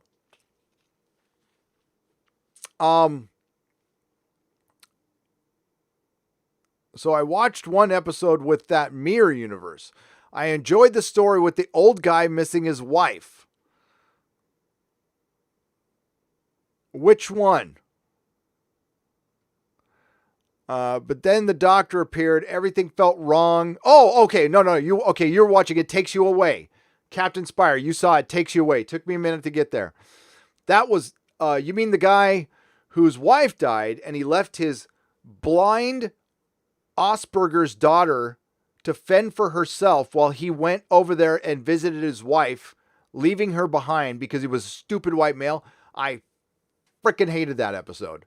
Like with a purple passion. And then it ended up being a pocket universe created by a frog who was lonely. Which is kind of Doctor Who, but it's dumb. It was dumb. Captain Spire for $2. Take me back to Constantinople. No, you can't. There might be giants. Istanbul is not Constantinople. I can't remember the words of the song. It's been a long time since I've listened to They Might Be Giants. Modalicious for $2. Celebrating Christmas is culture appropriation. It is, Modalicious. It is. Absolutely. I'm American. I mean, like, what did we, hamburgers maybe? We're creating it. We're young. I know everybody in Europe laughs when I go, this house was really old. It was built in 1910 when I was walking around buildings in Europe that were built in freaking 1400. I was in a castle this year built in 1300. But yeah, this house is old for California. This house was built in 1910. It has redwood, which you're not supposed to build with anymore. Norwegian Kryptonian for 22 Norwegian krona. Our women are spectacular.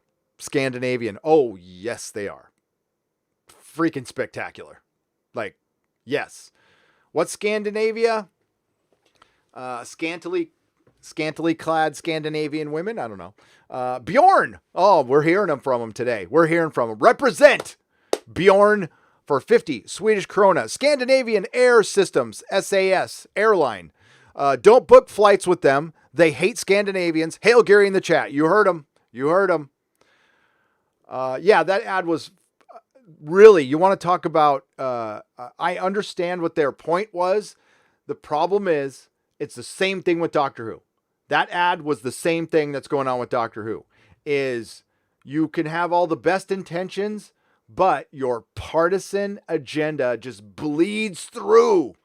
I mean, you can't even hide it. They're not even good enough to hide it. And I don't know if they want to. We're getting propaganda in commercials, in fucking commercials trying to sell something. I mean, I can't get my head around that. I can't get my head around how you could be anti-capitalist when you're trying to sell something and you're trying to put your propaganda into something you're trying to sell. We've gone insane. We've gone fucking insane. Nicholas Horton for £5. Hail Gary, more interesting signals being received from space. Really? Is it take me to your leader? I mean, or is it, can I go home now? Is it my people coming to get me? Elaborate, Nicholas Horton, in the chat. You don't have to send another super chat. Corey Timmigan for $5 Thanks for taking on Access Media. It is fun. You are most welcome. I enjoy the hell out of it. I fear no noodle-armed Access Media member. Because of you, I'm watching Star Trek The Next Generation for the first time and loving it. Stay angry. Oh, right on.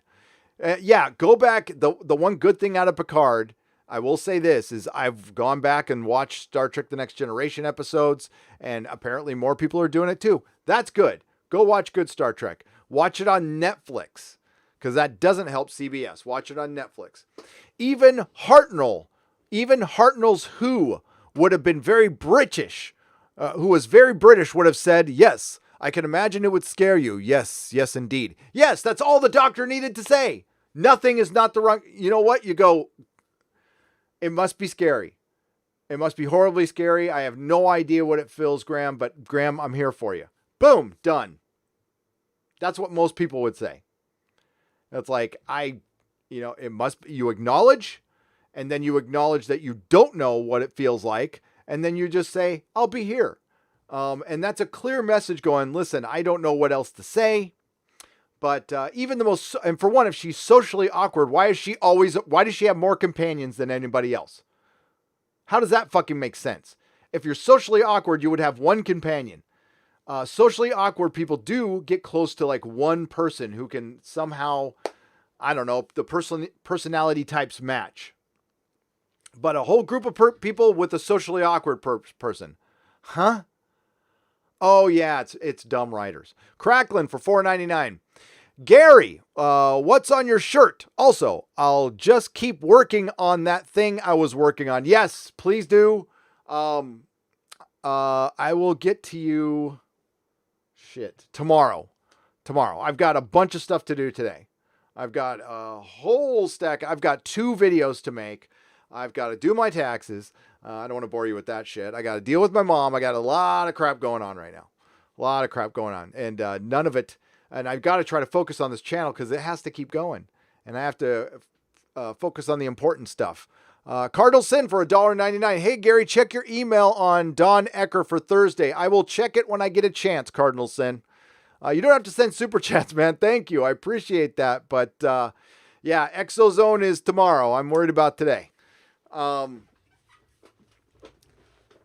So, and I just found out it was on yesterday night. So I have no idea what's going on with that. It's going to be on my channel this time. Cardinal Sin. Yeah, because we were on Doomcocks last time. So, yeah, we're going to have to talk about that. and Cardinal Sin, yeah. After this weekend, you and we need to talk. I need to talk to Doomcock about the future of the Exozone, because it looks like my scheduling is just going to be really hard for the next month or so. I am going to Contact later in the year, but we might have to. I don't know, man. I hate to think about it out loud, but we might have to move it to like once a month or something, because like it's not something I can do all the time. It sucks, but that's life. Michael Immersch for £5. Have some bratwurst. German greetings. Oh, hello. That's where my adopted family is all German, and I love bratwurst. It is the best. It is the best. Thank you. Greetings from Germany. I went to your fine country for the first time this year. I was at an airport. I didn't leave the airport. It sucked, but I will go check it out someday. I can't wait to go. Lost in Limbo for £10. Nothing to say, but he just said Lost in Limbo. I appreciate the donation, Lost in Limbo, and hopefully you are found. Destiny Captain for $4.99, a donation with no comment. Destiny, if you have something to say, hit @Nerdrotic and ask me a question. Gary's t-shirt still has all the real doctors on it. Oh, okay, yes. He did. Thank you, Story-Eyed Girl, reminding me. Let me get a camera shot here. My shirt is silhouettes of all the doctors up until Matt Smith. You know where I got this? My comic shop. Have a drink. The comic shop I owned for 10 years. That's where I got the shirt.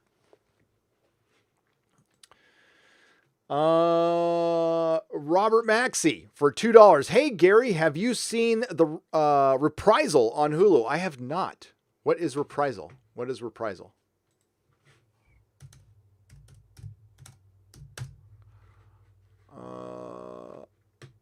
I will check it out.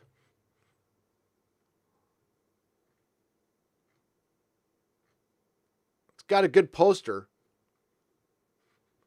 But I have not seen it. I have not seen it. I've not even heard of it until you brought it up. So I will check it out. Thank you for the $2, Robert Maxey. Jesus is King, or Jesus is King, however you want to look at it, for $2. You and Critical Drinker are my go-to YouTuber reviewers. Wow. Being put in the same realm with the Critical Drinker is beyond an honor. Again, I don't know if it's Jesus is King or Jesus is King, so I'll say both. But thank you. Critical is brilliant. I've got to live stream a couple times. We've gotten friendly. We're talking. Really nice guy and knows his shit. Absolutely subscribe to the Critical Drinker. If you haven't done it, go watch his videos multiple times. They're entertaining. It's the kind of video you can watch more than once. Like Red Letter Media, I've watched their Star Trek Discovery review like 8 times. You know, Critical Drinker, I've watched his Westworld season 2 thing like 10 times. It's cathartic that somebody finally understood. I had trouble articulating why I hated Westworld, and he articulates it perfectly because I used to love Westworld. I was telling everybody under the sun, watch Westworld. It's the best show ever. It's the greatest show ever. Season 1 was great. Season 2 was a victim of current Hollywood culture. Berkeley shut down Milo for racism and homophobia, says Modalicious for $2. Yes, I remember. I wasn't happy about that either. You know what? They got Milo. Milo got himself. He got himself. And that's why you got to be careful. I mean, you do have to be careful because, I mean, you never know when the pylon's coming. And that's why I really empathized with like Robert Storms. I didn't watch his videos a lot, and I'm sure he doesn't have any idea who I am. I just didn't think it was fair that a Hollywood actor would pick on somebody like that. And then Philip DeFranco with his fucking millions of subs would pick on a guy like that when they're being disingenuous.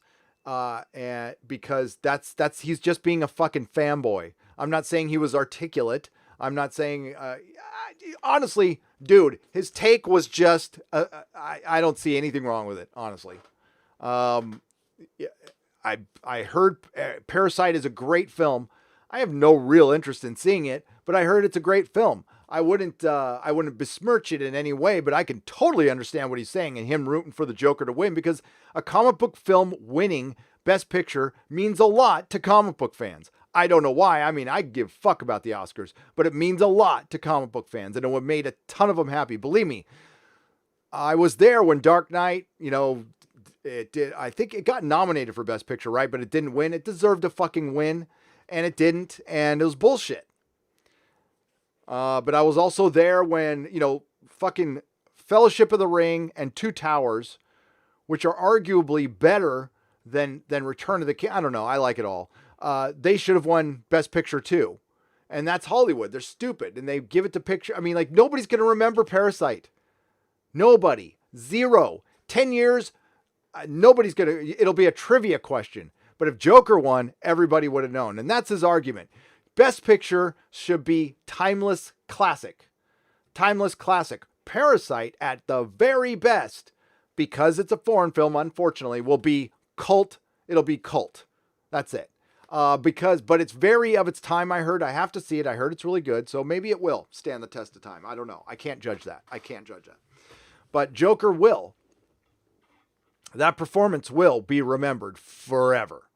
And that's what they need to keep in mind when they're voting Best Picture, but they're all prisoner of the moments. Whatever. Who cares? It's the Oscars. They're fucking stupid. Oscars so cringe. Bird of Prey 5. There he is right there. Bird of Prey 5. $2. Thank you, Gary Kapla. No, Kapla was a great video, dude. That was a great video, Bird. I will share it. Briefly.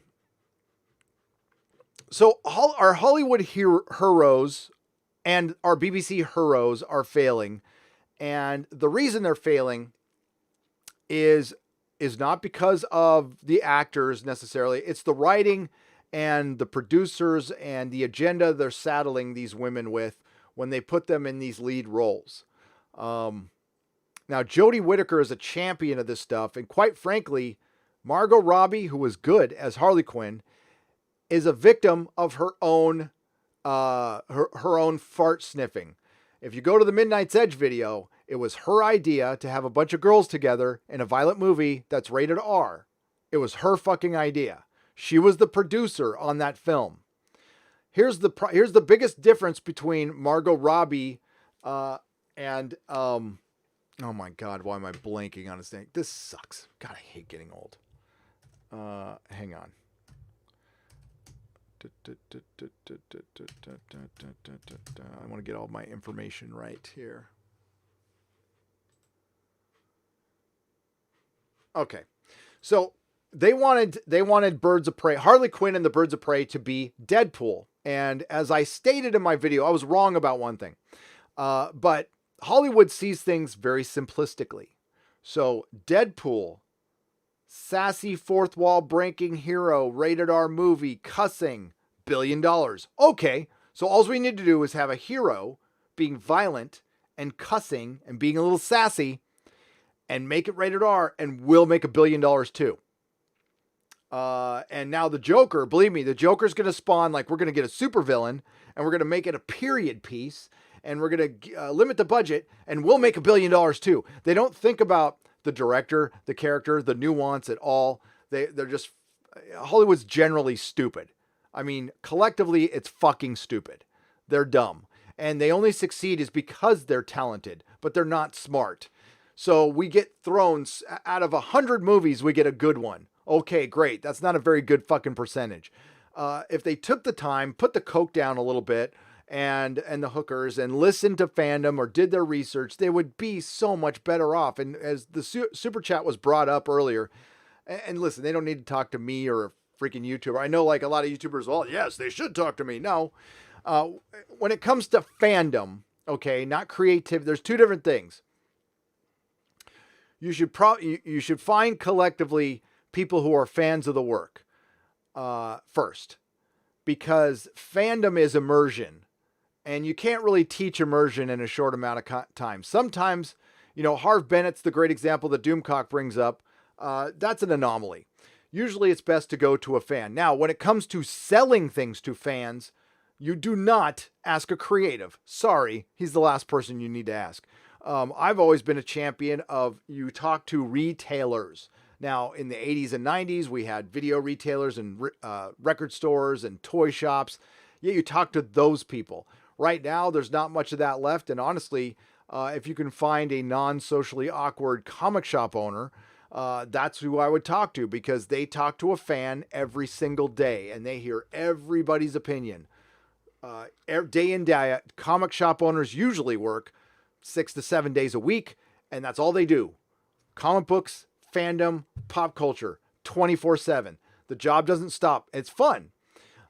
So those are they should. And you know what? DC used to talk to them. They used to get comic shop owners and fly them down to LA and have a little chat with them. And they can learn a lot. And not live by every word they say, but consult. Because you can't learn fandom overnight. You can't.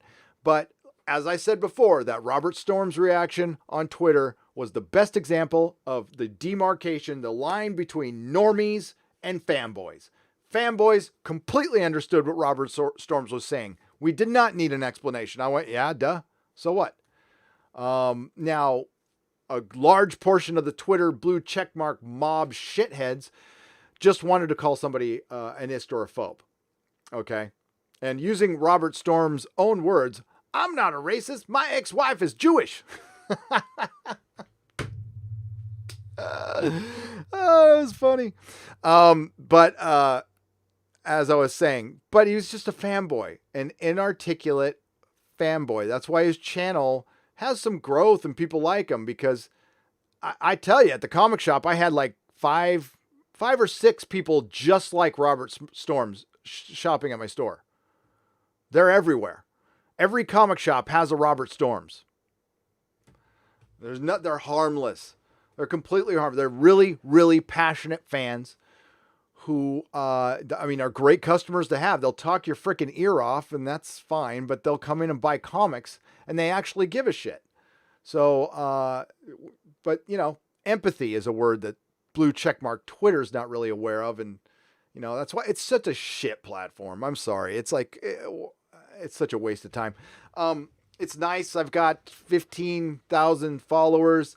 I'll probably keep it up for promotion, but this year is the year I'm going to reduce my hour to nothing, because I'd rather just spend it here. It's time I could spend here or on Patreon or somewhere else. The crossovers, I tested it just the other day. One day I didn't share a video on Twitter and Facebook, and I saw zero difference. Zero. So it doesn't matter. It really doesn't matter. Bird of Prey 5. Again, great video. Only unsolicited advice. I would have waited till later in the. I guess when did you release it? Did you maybe you did release it early in the morning, and I'll just shut up. How's that sound? But I'll share it. It was really good. I rewatched Waters of Mars, says Detritus, for $5. And Tennant really sold himself as the Doctor during the end sequence. Imagine Joing trying to sell that speech. Cringe. Waters of Mars, Detritus. When I first watched it, I didn't realize how great it was. I didn't. And it's over time that is the best Tennant episode. Because I would say Family of Blood was his best acting. But no, Waters of Mars is his best acting. That was just like, all those specials are good. I freaking think they're all great. His special, and that's probably what we're going to get with Jodie. Freaking Tennant's season 4 in the specials were just peak Doctor Who. Absolute peak Doctor Who. So fucking good. Oh my God. It makes me want to watch them right now. Adam Child, what's up, brother? How's it going? Sup, Gary? I'm still alive. I was wondering. I saw you tweeted at Doomcock yesterday. I'm like, where in the fuck has he been? Been forever since I've seen the show. Glad to be here watching the coolest dude on YouTube. Wow. I don't know about that, but thank you. So I need a Nerdrotic beanie. Yes, we are working on them. I'll be in San Francisco this month. Yeah, well, let's have coffee. Just drop me a line. You got my info. We'll go meet at that coffee shop again. I might have to come by and say hi. Most definitely. Thank you for the $9.99, my friend. No, come on over. If anybody's in San Francisco, just freaking hit me up. We'll go have coffee. I have no problem with that. Yes, I'm working on Nerdrotic beanies currently. Mrs. Nerdrotic is working on Nerdrotic beanies. And she's sharing them on Instagram. I have an Instagram page, by the way. which is Starry. Are you still there? Could one of my mods put in my Instagram info? I'm supposed to be pumping my Instagram, and I'm not doing it enough. But it's instagram.com/nerdrotic. And follow me on Instagram. We do giveaways. That's where we do all the swag stuff. Are you expecting them to stick to their own canon? Says Krish Persia for £2. No. Why would they do that? Why? And I don't know if you're talking about Star Trek or Doctor Who. The question applies to both. Kai MFS for $5. You're right. Eucalyptus grows fast. Supposed to be for lumber, but yes, it was too weak. Right. Thank you, Kai. It was for railroad ties and lumber. It's too weak for constructions. Farmers started using them to block fields from strong winds. Yes, and that's what. And now they're everywhere. It's everywhere, and Southern California is a desert. Like there's not supposed to be trees of any kind. It's just very Southern California. People see it as beautiful. It is along the coast. You go inland, it's brown, deserty, bleh. Cracklin for $4.99. What if the next episode Picard wakes up to see he was Locutus the whole time? STP was a simulation he'd been in. See, that would actually, I would be okay with that. Hang on, I gotta widen it for some reason. Oh, now I lost it. Hang on, I'm back up there.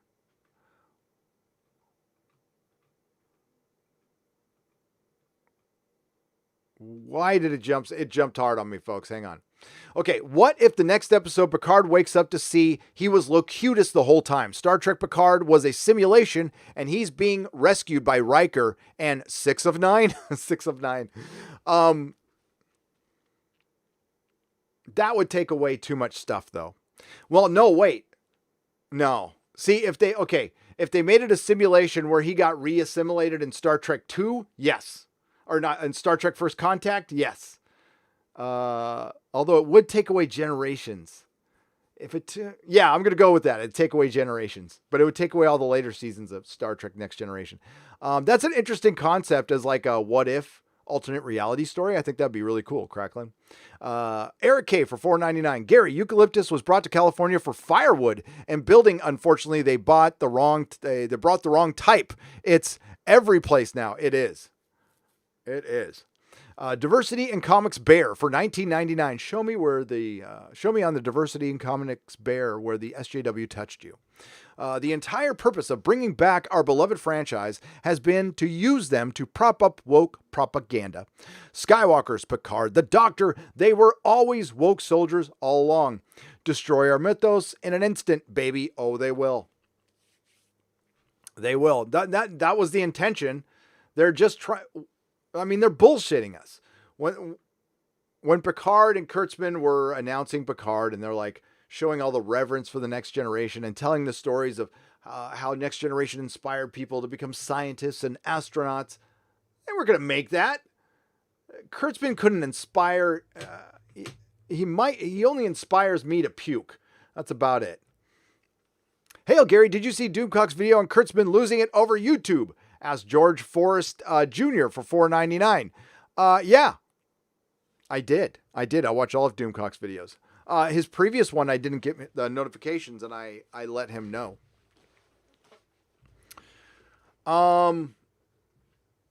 Yeah, but I did watch it, yes. Frederico Curzel for £10. So I am the kind of nerd who's been made fun of for not having watched Doctor Who or Star Trek. Do you think I should start now? Federico, are they making fun? Don't make fun of them. I just, see, that doesn't inspire people. Making things, okay. Devaluing character. That's what they're doing to Picard. That doesn't inspire people. So I would say, oh, well, lucky you. You haven't seen those things yet. You've got 50 years of each to watch. You've got so much. Honestly, you don't need anything new at this point. You could just go back and start at the beginning. It depends, though, how old you are, Federico. With Doctor Who, I always tell people start out with the new series, 2005, Christopher Eccleston. If you like it, go through 8 seasons. If you continue to like it and get into it, go back into the classic episodes. That's what a lot of people have done. With Star Trek, I would start with the original series. I prefer the original series. I think the original series stands up. I think stylistically it looks better, has a little more swagger, and quite frankly, the transfers are better because it was filmed on film. Daniel for $5. When I think of Star Trek, a mix of Breaking Bad and the CW comes to mind. The only thing that we're missing are sex scenes with full penetration. Pretty much. And that's how they sold it. See, remember when we have way too many YouTubers taking the creatives or the repurposers and the actors, what they say at face value. Every single word, period, dotted T or cross T, dotted I is thought out. It is a commercial. It's a constant commercial. I hope I've made myself clear. I mean, I know Rotten Tomatoes is a constant commercial. None of it is real. These actors aren't real. They're acting. When they are doing an interview, when Sir Patrick Stewart was doing that interview for Variety, which didn't help his show at all, it cost him viewers and it got a lot of people pissed off. He was acting because he's an empty shell. He has no fucking thoughts of his own. He's a 79-year-old man who's been pampered for most of his life. I know he had very humble beginnings. He's decades away from those humble beginnings. He has been a rich man most of his life, a pampered rich man at that. Pogs Rebens for $9.99. Justice for a Nos. That's right, Justice for a Nos. And let's see if I can find that. This troll has been adding me for like 2 days now. I don't block anybody on Twitter, so I don't care. I mean, I just ignore it. Here it goes. It's Doomfake. He changes his name all the time. It's the same guy. Here we go. Here we go. I was looking for this on Friday Night Tights. Whoops. God dang it. Stop doing that.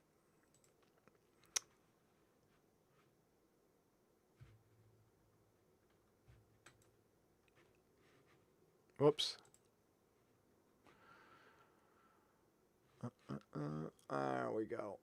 We need this to go that way. And there we go. Oh, that's what I need to do. Hang on. I'm trying to get this centered. That's probably better. Or not. What the hell? All right, so you can't see here.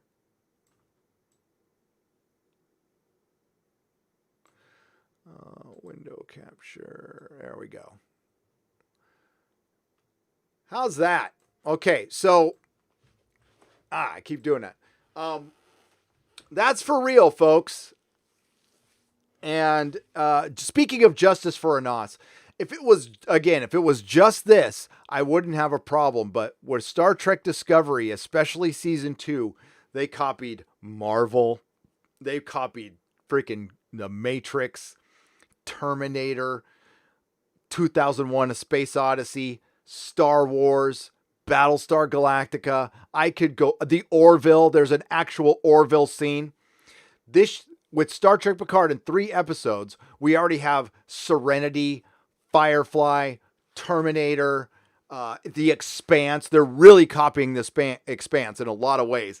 And because Lord of the Rings, by the way, is really picking up steam. It's getting popular again because it's the 20-year rule. I will explain that to you guys someday. If you're a student of trends and pop culture, there is a 20-year rule. When something becomes 20 years old, that generation gets a little older. They're able to spend more money, and that thing gets popular again. That's why the 80s revival, 90s revival, well, we are approaching 20 years with Lord of the Rings, and it's about to get immensely, immensely popular again. Just like Star Wars did in 1997. I could go on and on.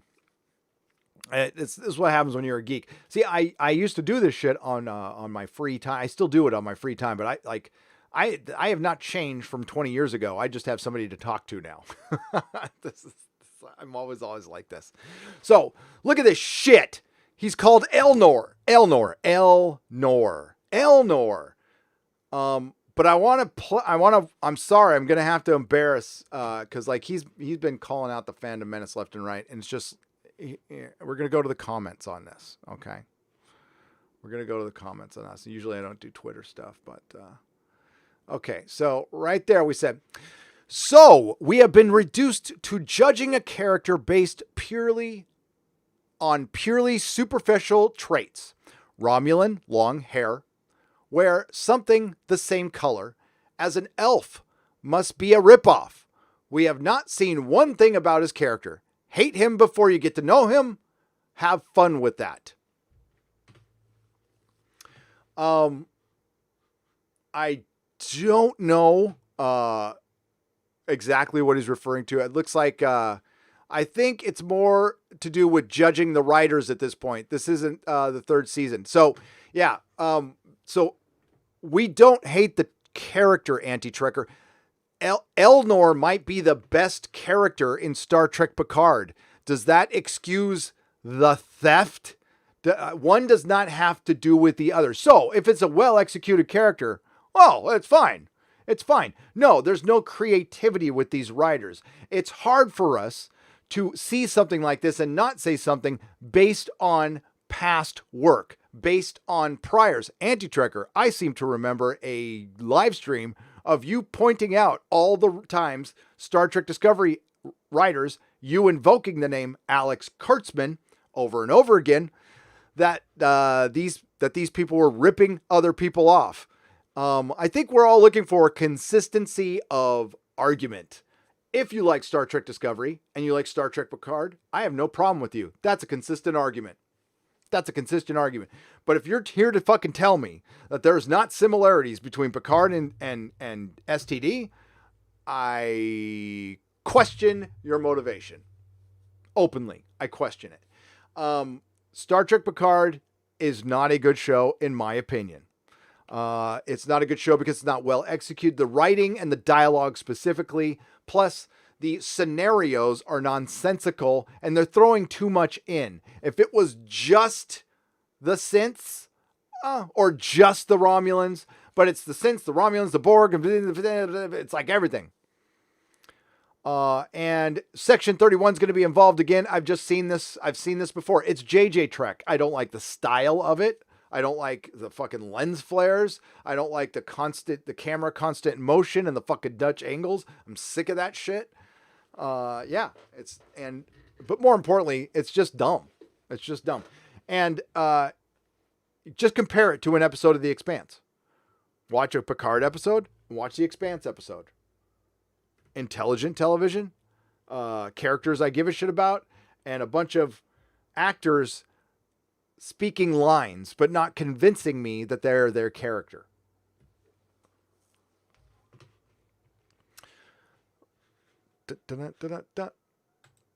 So Anas Abdeen, in my opinion, was ripped off, and we see example after example after example, but let's not prejudge anything. Let's not prejudge. The tardigrade, how could you judge the tardigrade? But it's been stolen. It doesn't matter. They might have been well executed in the story. Okay. Not really sure how those two fucking compare, but all right. Hey, Gary, have you seen Reprisal? Oh, I already read that one. Justice for Anas. Robert Maxey for $2. Have you seen Reprisal on YouTube? I said no to that one. Let me make sure I didn't miss anything.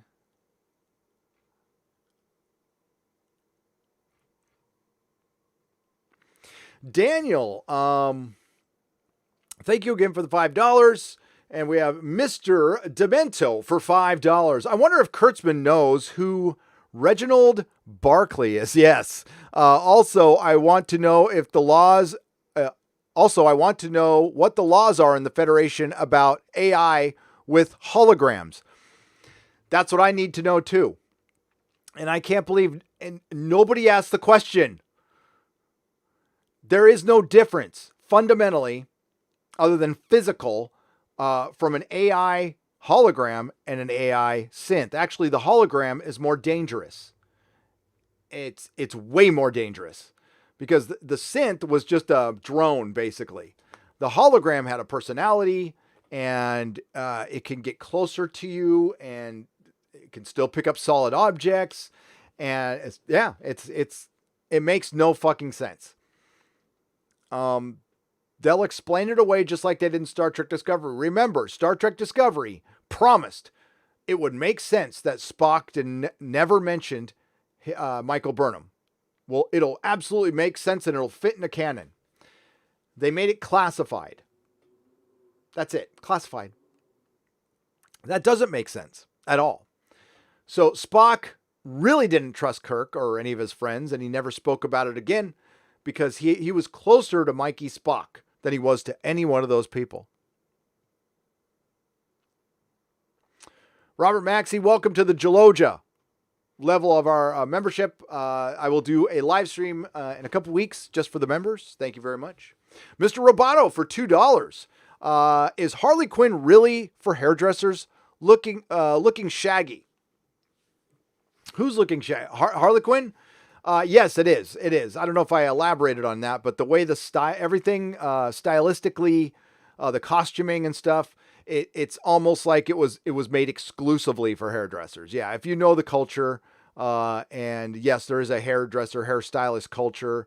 It's except, I mean, it wasn't as goofy. Like Tank Girl is a better example of a show or a movie made for hairdressers. But yeah, it's made for fashionistas who live in big cities. That's what it was made for. And 14-year-old girls who aren't allowed to go to the movie because it's rated R.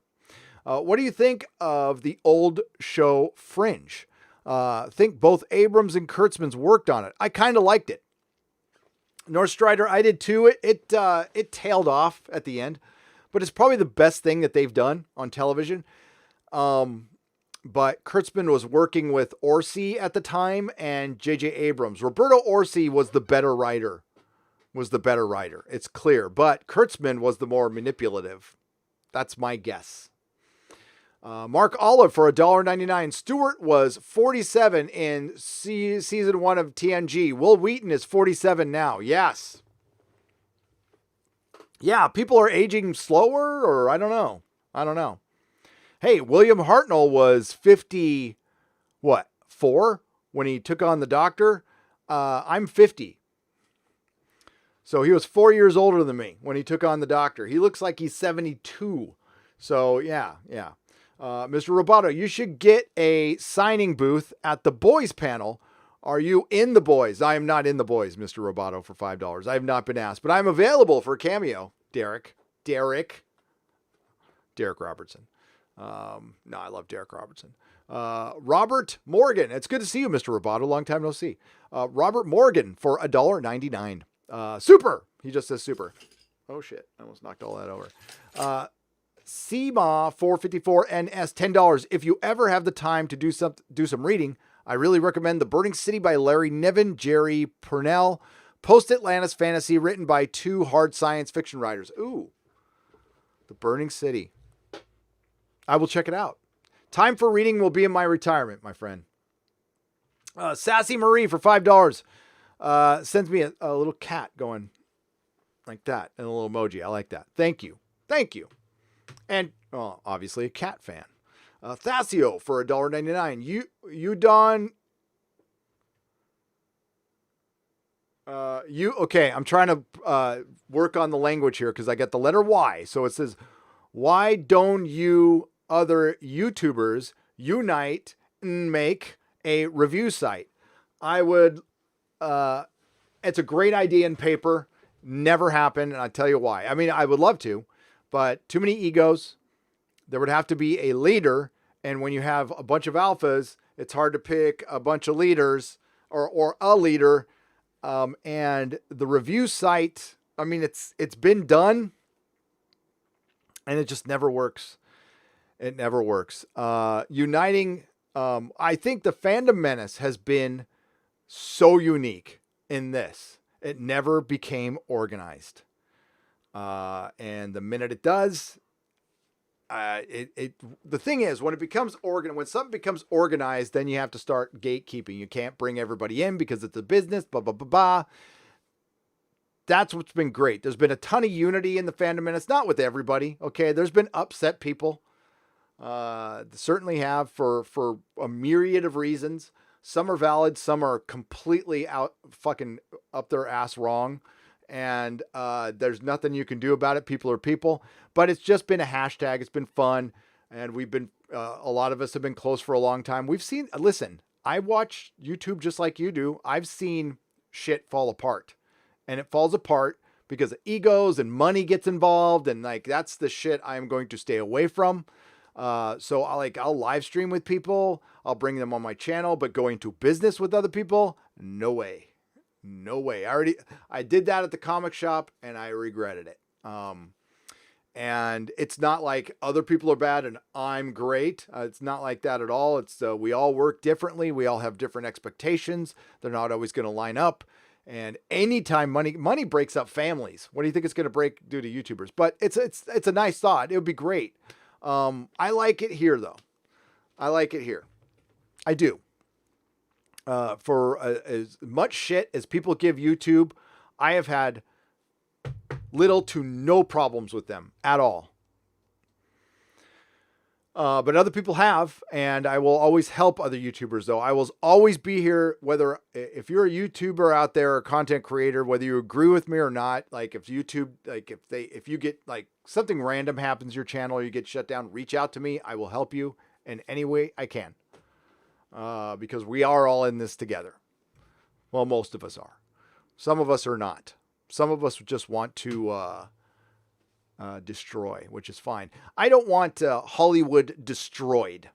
I want them to remember that there's a large group of people in this country that aren't ist and phobes. I want them to remember neutrality. I don't want them to change their politics at all. I don't need male leads in everything I watch. As a matter of fact, my favorite show is Buffy. Okay. I want them to start writing women like women. And it's mostly men doing it. Sorry, but it is. Idiots like Kurtzman and Chibnall, they don't know how to fucking write women. They wouldn't know the first fucking thing. And there's reasons for that. But, yeah. Nicholas Horton for £5. What gave them the idea to turn the sonic screwdriver into a woman's sex toy? That is the worst designed sonic screwdriver. It's the only one I don't own. Yeah, and it looks like a freaking vibrator. It does. I mean, like, that is the dumbest. I mean, quite frankly, I understand why they didn't give her Capaldi's, because that was oh my God, that one looks like a penis. It does. It does. But yeah, I would have gone back to the old school one, that Baker had, the one with the little circle at the top. That's my favorite. I like that one. Yeah, the 8th Doctor used it. Oh, it fell. I'll show you a little version of it. This one right here. That's the good one. Pulls down and... Oh, that probably like jerking off too, actually, if you pull it down. Yeah, whatever. Yeah, it's phallic. So what? Any plans of reviewing Netflix's new Dracula show? Queen Gone for 20 Norwegian krona. I got to watch the last episode. I'll do one on Nerdrotic Live. I'll do like a live quick one. Sure, why not? I'm going to review Lock and Key. I don't know if it's going to be on this channel or the other one, but I'm going to review Lock and Key and Witcher. I'm slowly working on my Doctor Who and Picard. I'm working on them during the season, so I will have season review videos when they are done. I'm only going to do episodic reviews for Picard live. I'm not going to do a video. It's too much work, and I'm already doing a live review, and quite frankly, you just get the low tier stuff. Sorry. But, yeah, I'm going to continue going live afterwards. It seems to be doing okay. I'm getting enough views for a live stream to keep doing it. So I think my last one had 75,000 views. That's good. That's good for a live stream. That's good. Do you think the first female Doctor played by Jodie Whittaker will ever display the fury of the Time Lord? Oh, yeah, I'm sorry. I don't think that'll happen. The writers won't do it, and I don't think Jodie can pull it off. Bear Business One for $10. No, she can't. Jody is a cutesy wootsy little pixie fairy girl who can mope really well. Fury of the Time Lord, please. Now, are there women who could do that? Certainly. Certainly. But the thing is, yeah, it's, you get into conversations you don't want to have about this because you have to say shit out loud that like should be common sense. But like we're raising a generation of people thinking that we're the same. Like men and women are the same. We're not the fucking same. No, we're just not. If you want to make a TV show with female superheroes with powers, kick all the ass they want. You set rules. Powers, great.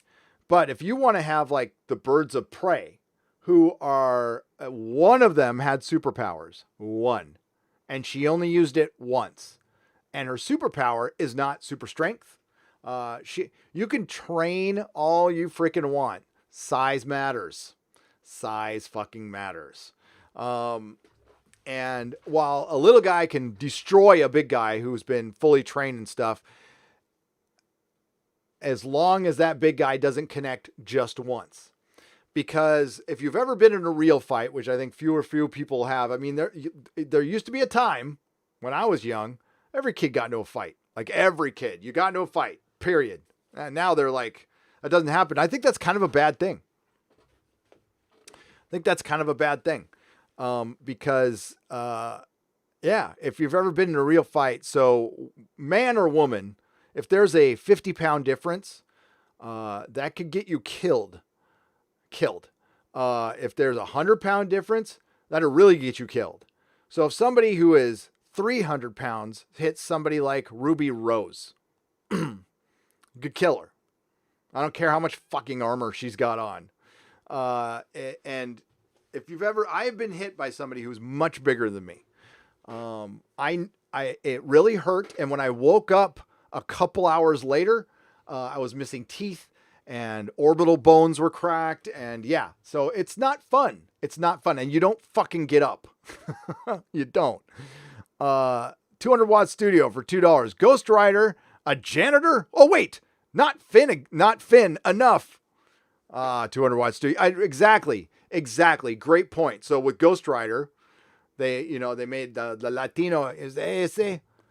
My brother's, he's in a gang and I'm working in the garage. It's like, come on, fucking bullshit. And then they make Finn a janitor. And and he could have been the most interesting character. That is the unintentional racism of Hollywood. Racism. Java Bean for Australian $2.99. Doctor Who has had Australian writers. Why not US? You have an accent. And here in the US, we don't know the fucking difference. No, I'm just kidding. Well, actually, a lot of people don't. A lot of people don't, Java Bean. I'm trying to think. I just assumed they were all British. I didn't know there were some Aussies. If there were some Aussies, that's great. I don't know. I mean, Australia is almost the UK anyway. I think somebody from Australia could actually understand Doctor Who a little better than somebody from America. I think I would favor Australian over American. I would, if I was given a choice. For SAS, yes, semi-state owned as well. No, it is Danish, Swedish, and Norwegian. Thank you, Benjamin Flensborg, for the 50 Danish krona. Scandinavian, Danish, Swedish, and Norwegian. Smooth Jam California for £5. Remember the JJ Thanos meme I made a while back? Yes, I do. Well, I did one better. Check out the JJ Destroyer, a short meme video I made last week. I will check it out, Smooth Jam California. Is it on your channel? Is it on your channel or is it on your Twitter? And does your Twitter handle match your YouTube name? You'll love it. It's only a minute long, and I would love if you watched it and reacted live here. I don't know where it is. Is it on your channel or is it on your Twitter? You gotta be specific, because a lot of people just assume, like, I know your Twitter name and it doesn't match. Like, oh my God, this guy used to go, you never call me, you never answer my messages. And I found out, like, he was one name on YouTube, and then he was a completely different name on Twitter. And he just thought I knew that. You know, it's like, I don't know these things, guys. You got to let me know.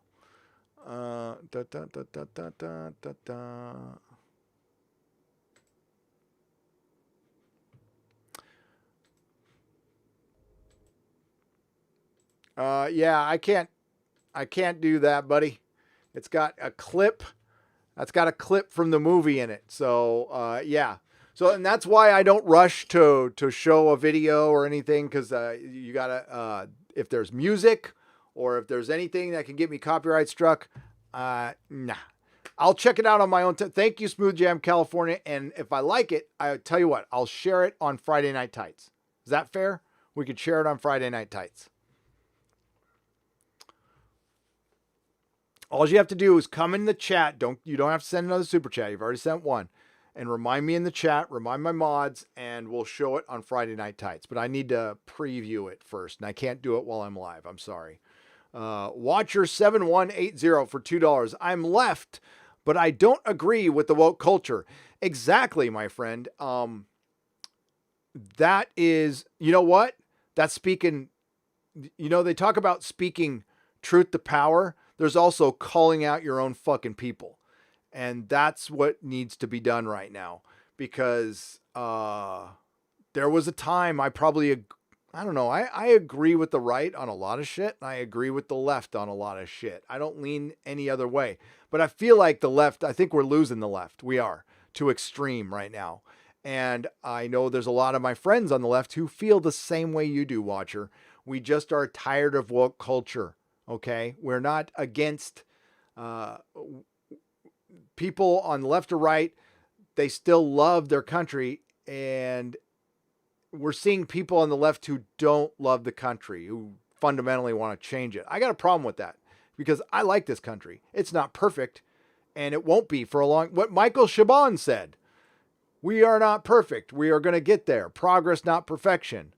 But if we continually just look at all the bad shit we've done, yes, there's some bad shit. It happened. And I'm sorry to say, that shit happened to people who've been dead for decades. I'm sorry. What we can do is learn from that and move forward. But if you're going to start punishing people now for what happened back then, that's fucking crazy. And that, you know what? You'll just make enemies. You'll make it's not moving forward. It's not. And it doesn't make that shit okay. It doesn't mean we shouldn't learn from it. I completely agree. We should learn from it and acknowledge it. Don't hide it either. We need to acknowledge that shit for sure. TC the Mandalorian for £2. The Swedish meatball is being teabagged by a Swede. Oh my God. That's terrible. Teabagging. You just wanted to say teabag in a super chat. Or did you want me to say teabag? I have no problem saying teabagging. Teabagging. Thank you, TC the Mandalorian. Ashley Harmon for $10. Thanks, Gary, for covering all that has been happening with Doctor Who. I hadn't seen an episode in years until I ended up watching the episode, the Sanunga Conundrum, randomly. It was a shit show. This is Doctor Who now? Yes, Ashley. It is Doctor Who now. And the Tsungra Conundrum was an episode where they were on a medical ship and there was a thing called a pating. And it was a little baby thing that ate metal. 200 Watt Studio for $2. Swedish Bikini Team. Enough said. Oh, enough said. Captain Spire for $2. Graham O'Brien when he saw his wife in that episode. Graham O'Brien when he saw his wife that episode. He O'Brien'd? What do you mean there, Captain Spire? Elaborate on that one. Yes, Graham did see his wife in that episode. But it was in the nightmare part. Yep. Michael Billington for £5. Jodie simply cannot act, regardless of the catastrophic writing. Gary equals simply the best. Wow. Thank you, Michael. I appreciate that. I will take mildly okay, honestly. Thank you very much, Michael. I'm having fun. I'm just going to enjoy the hell out of this. Steve O for $4.99. Gary, watch The Outsider. I heard I should watch that. I know you got a full plate, but it's got True Detective Season 1 vibes. Ooh, okay. Mixed with horror elements. Very good so far. Okay. And it's got Ben Mendelsohn in it. So he's a good actor. I like him. You got it, Steve-O. Rebecca Gold. Great web series. Go check it out. It's an award-winning web series for £5. Hey, daddy of correctional pop culture. I'm dreading the last 2 episodes. I'm hoping the show will not be retconned with the council estate doctor. Well, let me give you some bad news. I'm sorry, but did you see the Next Time trailer for Doctor Who?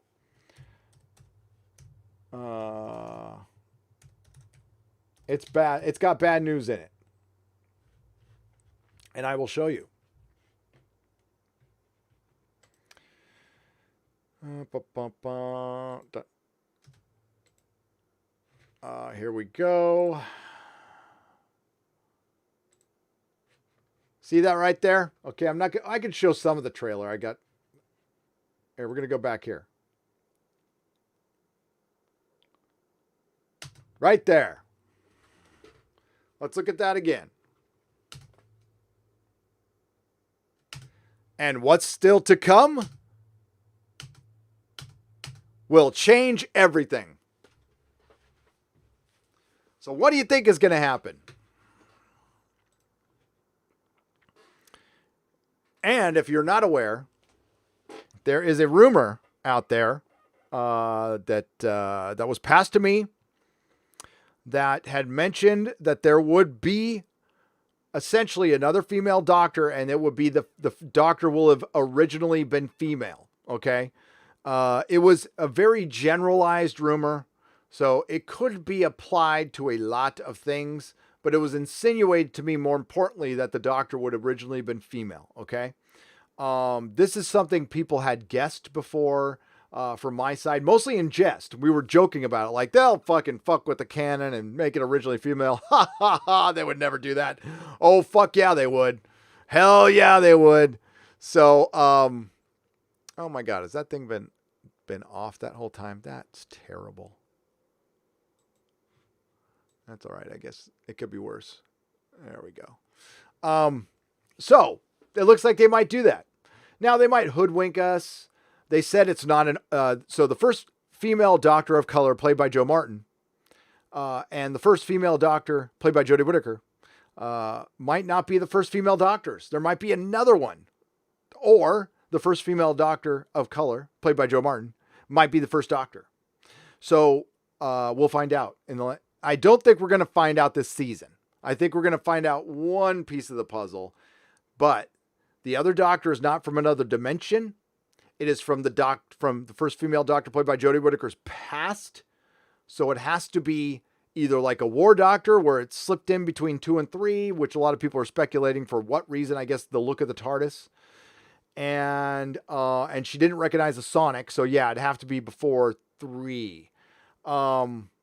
Or it could be an entire cycle of regenerations that are completely forgotten because the timeless child is probably some kid that Rassilon and Omega appropriated her power, and everything you've been told is a lie. That's the famous retcon line in every comic and everything you was told is a lie. Yeah, that's what we're gonna fucking get. God damn it.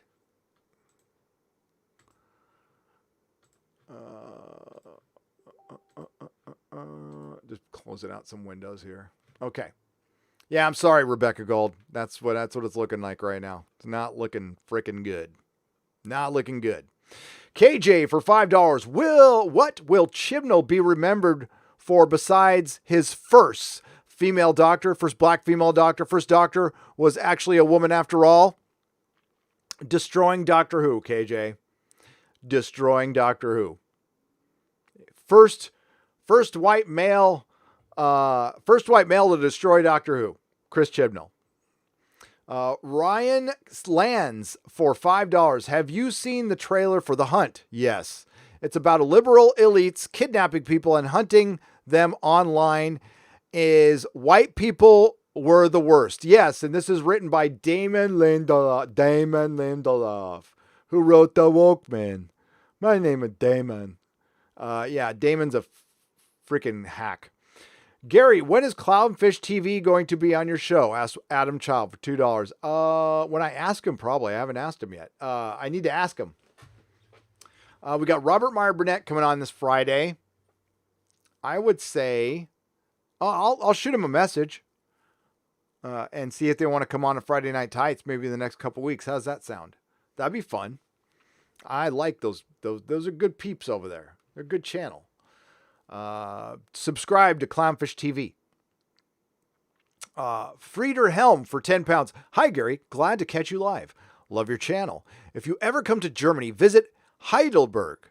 Coffee will be on me. All good things to you and your family. Wow. Thank you. Dankeschön. And you're like, bitte. Bitte, baby. 9 Schnitzenglubens is my limit. No, I'm just kidding. Yes, I will check it out. And I would love to have coffee with you in Germany. That in Deutschland. That would be great. That'd be great, Frieder. Thank you. Stay in touch. I'll let you know. I'll be in Europe in a couple months. Jason C. for $20. Hail the Fandom Menace. Hail the Fandom Menace, who had a major acknowledgement on Dave Rubin from reporter Benny June. And I really appreciate that. And that was on the heels of Jar Jar Abrams admitting failure and doing it like a man. So I got to give him for that. Donut Swan for $5. Gary, how do you clean your office? Do you have a Guatemalan slave that comes out and dusts off your toys? No, actually, I have 2 dusters and I dust constantly. I pick a little section and I go constantly. It's like the Golden Gate Bridge. Are you guys aware that they're always painting the Golden Gate Bridge here? It's always in a state of being painted. They never stop. So I had to make clear, they're always painting the bridge. They don't take a day off. They start at one end, paint, and just keep painting forever because it'll rust. That's kind of like what my room is. So I just dust every day. I see a section, I dust. Guatemalan slave is, that's against the rules. It's against the rules. Will Gentry, but thank you, Donut Swan. Will Gentry for $5. I'm off to bed now, but from one overindulger to another, you're sounding a bit more manic today, Gary. Take a moment. Yeah, look after yourself later. Am I manic today? No, I'm not manic today. I'm caffeinated today. Aiden McGurr, thank you for... I think Will Gentry is insinuating that I'm on something. No, I'm on caffeine, my friend. Ada McGurr for £10. I'm getting Tom Baker's first and third seasons. I got this final season last year. First full classic season I've seen after having only seen standalones, and I loved it. Logolopolis was my favorite episode. That was your favorite episode? That's a good one. That's a good one. Yeah, so was that the Blu-ray ones? I can't remember. There's 2 that came out on Blu-ray. I thought it was the first and the last one. I'm getting Tom Baker's first and third seasons. I got the final season last year. Yes. So they got the first season came out first, and then they came out with the last season. And then they're coming out with the third? You're Aiden. Because you're in the UK. You're getting it before we do. Yeah, it's awesome. And it's good to see you, Aiden McGurr. Been a long time. Mills for 35 Zardazes. Gary, I know who the Trek leaker is, but you can't share it publicly. See Facebook, you won't believe it. Okay. Mills, I'll take a look. With the leaks, you always got to be careful because there could be some counter leaking going on, and then everybody just ends up leaking all over each other. That's the way I see it. Got to get some verification 9th, but maybe you got it. That's cool. Maybe I don't know. I don't know because I'm not there. I assume that anybody who reports on leaks double and triple checks. 9th configuration Blu-ray arrived yet? Enjoy. NK33 for $2. It did. It'll be on Toxic Mailbag on Saturday evening. I'm doing a Toxic Mailbag show on Nerdrotic Live Saturday evening. I've got my mail ready to go. The Legion of Reason for 10 Canadian dollars. Picard could be excellent and still not be Star Trek. The TM implies it uploads the values, or the TM implies it upholds the values of Gene Roddenberry's vision, not this dystopian crap. Exactly. But it does. Damn it. Guy Cooper for $4.99. If they wanted a female Time Lord, they should have brought back Susan, the Doctor's granddaughter. Yes. Or the Doctor's daughter, or whatever. They could, a lot of things. The Ronnie, Romana. I would have watched all that shit. But no, it's agenda. It's motivations. It's agenda. Wasn't there a scene in the Starsky and Hutch movie that they try to knock someone out with a bottle and they keep trying and trying? Yeah, I think so. I only saw the movie once and I don't really remember it. I thought it was going to be funnier than it really was. But yeah, that's kind of, are you saying that's what Doctor Who and the franchises and what Hollywood is right now? Absolutely. I agree with that. Mark C.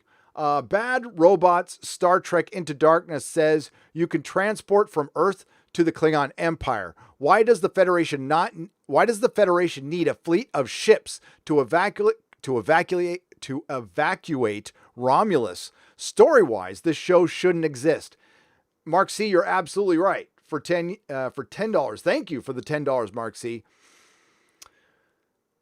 There was a suitcase where they were able to transport themselves to the Klingon Empire. But this is a different universe, apparently. A Destiny Captain for $4.99. Gary, have you ever checked off George Raquel Schmidt on YouTube? He has a wide mix of stuff and some great commentary. Might be interested in having him on. I've never heard of him. I'll check it out real quick.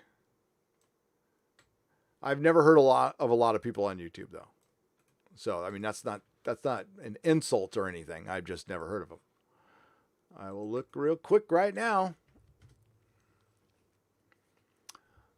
He's got 208,000 subscribers. That's a lot of subs. It's a hell of a lot of subs.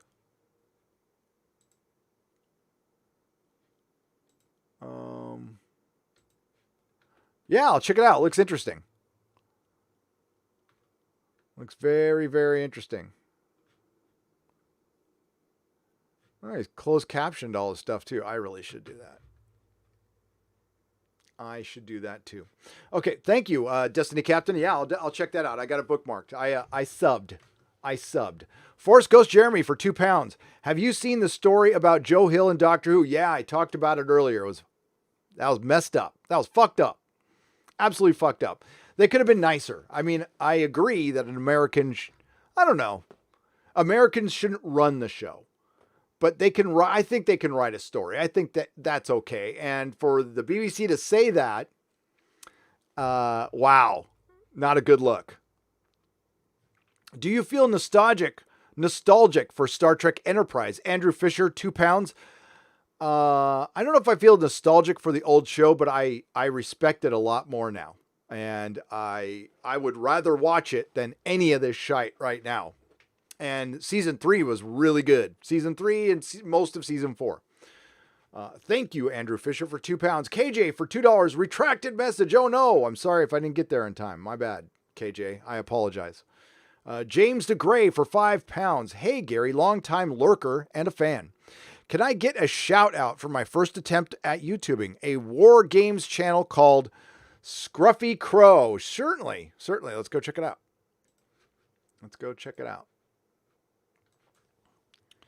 Let me go take a look.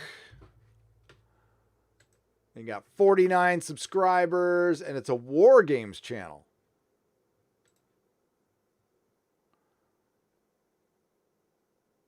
And how to DIY your own Rangers and Shadowkeepers tokens. Yeah, looks cool. You can get a shout out. Here, I'll throw it in there. People want to look at that stuff. It looks like you started making videos 2 weeks ago. What is it though? I mean, like, is this, is this Warhammer?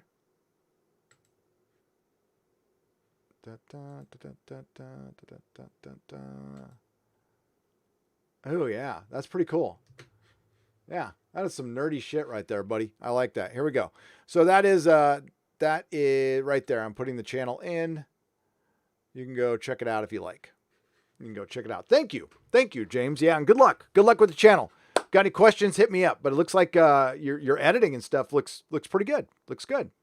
Adriana Escobar for $5. No comment, just $5 donation. I appreciate it. Lady Mist for $10. Comic Relief, Doctor Who, The Curse of the Fatal Death, 1999. Had a female doctor at the end, played by Joanna Lumsley. Have you seen it? Oh, multiple times, lady. Multiple times. It's written by Stephen Moffat. So wouldn't that be the first female doctor? It was if it was officially canon. But it's not. But it was written by Stephen Moffat. That's right. I love Curse of the Fatal Death. I've seen it a lot. Okay, we're going to wrap this one up. So I'm just checking to make sure I didn't... yeah. Yes. So cool. Will Gentry, I always act like this. I don't know what else. I don't know what you've been watching. Yeah, I'm always like this.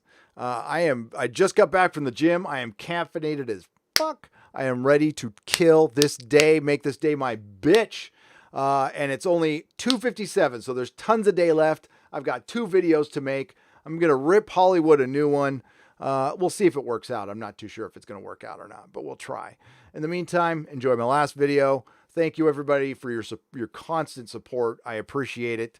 The next live stream will be Friday Night Tights again with Robert Meyer Burnett. I do want to mention something real quick. Peter Sametti said on his last video from Alterna Comics that Alterna Comics is a comic book publisher, that they weren't invited to do Free Comic Book Day for the first time in 12 years. He and I are going to have a conversation about that in the very near future, because I think that's bullshit. And I know the person who started Free Comic Book Day, and we're going to have a conversation. I'm going to try to get some conversations to see why they excluded Peter. I'm guessing I know why, but I'd just like to hear it out loud. So, and we'll give Peter a chance to speak up about this, because that's kind of fucked up. So, and if you're not in the comics, you don't know. But Free Comic Book Day is a thing where pretty much everybody can participate in giving free comics. It's supposed to get kids to read comics. Now, of course, it's a bunch of adults taking comics, but it's supposed to be, it exists to help comic stores and to get more kids reading comic books. It's turned into something else, but now it looks like it's getting political like everything else, which is bullshit. And I'm going to call it out. We got one more super chat there. I'm going to get to... Okay, Adriana Escobar for $5.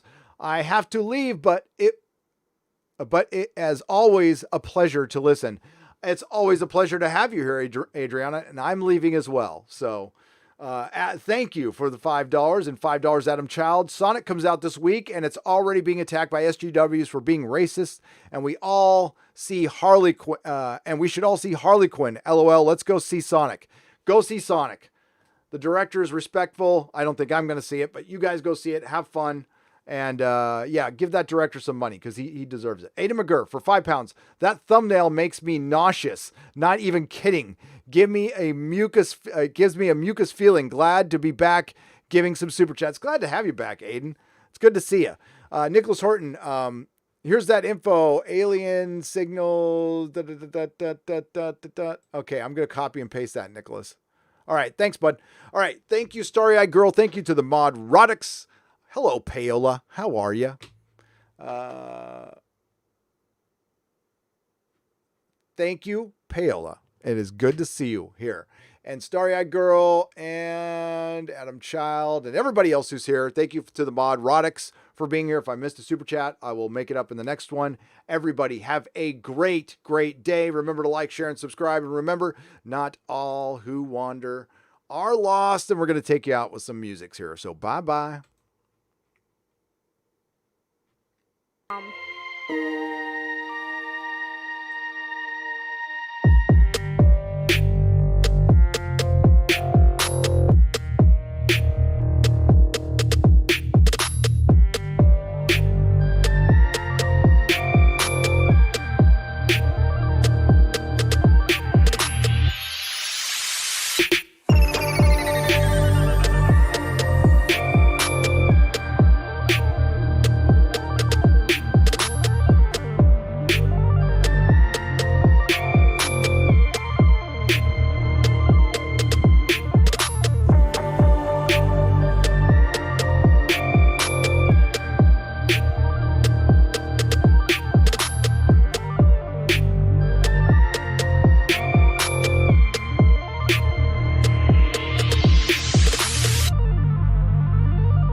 Have a good one, everyone.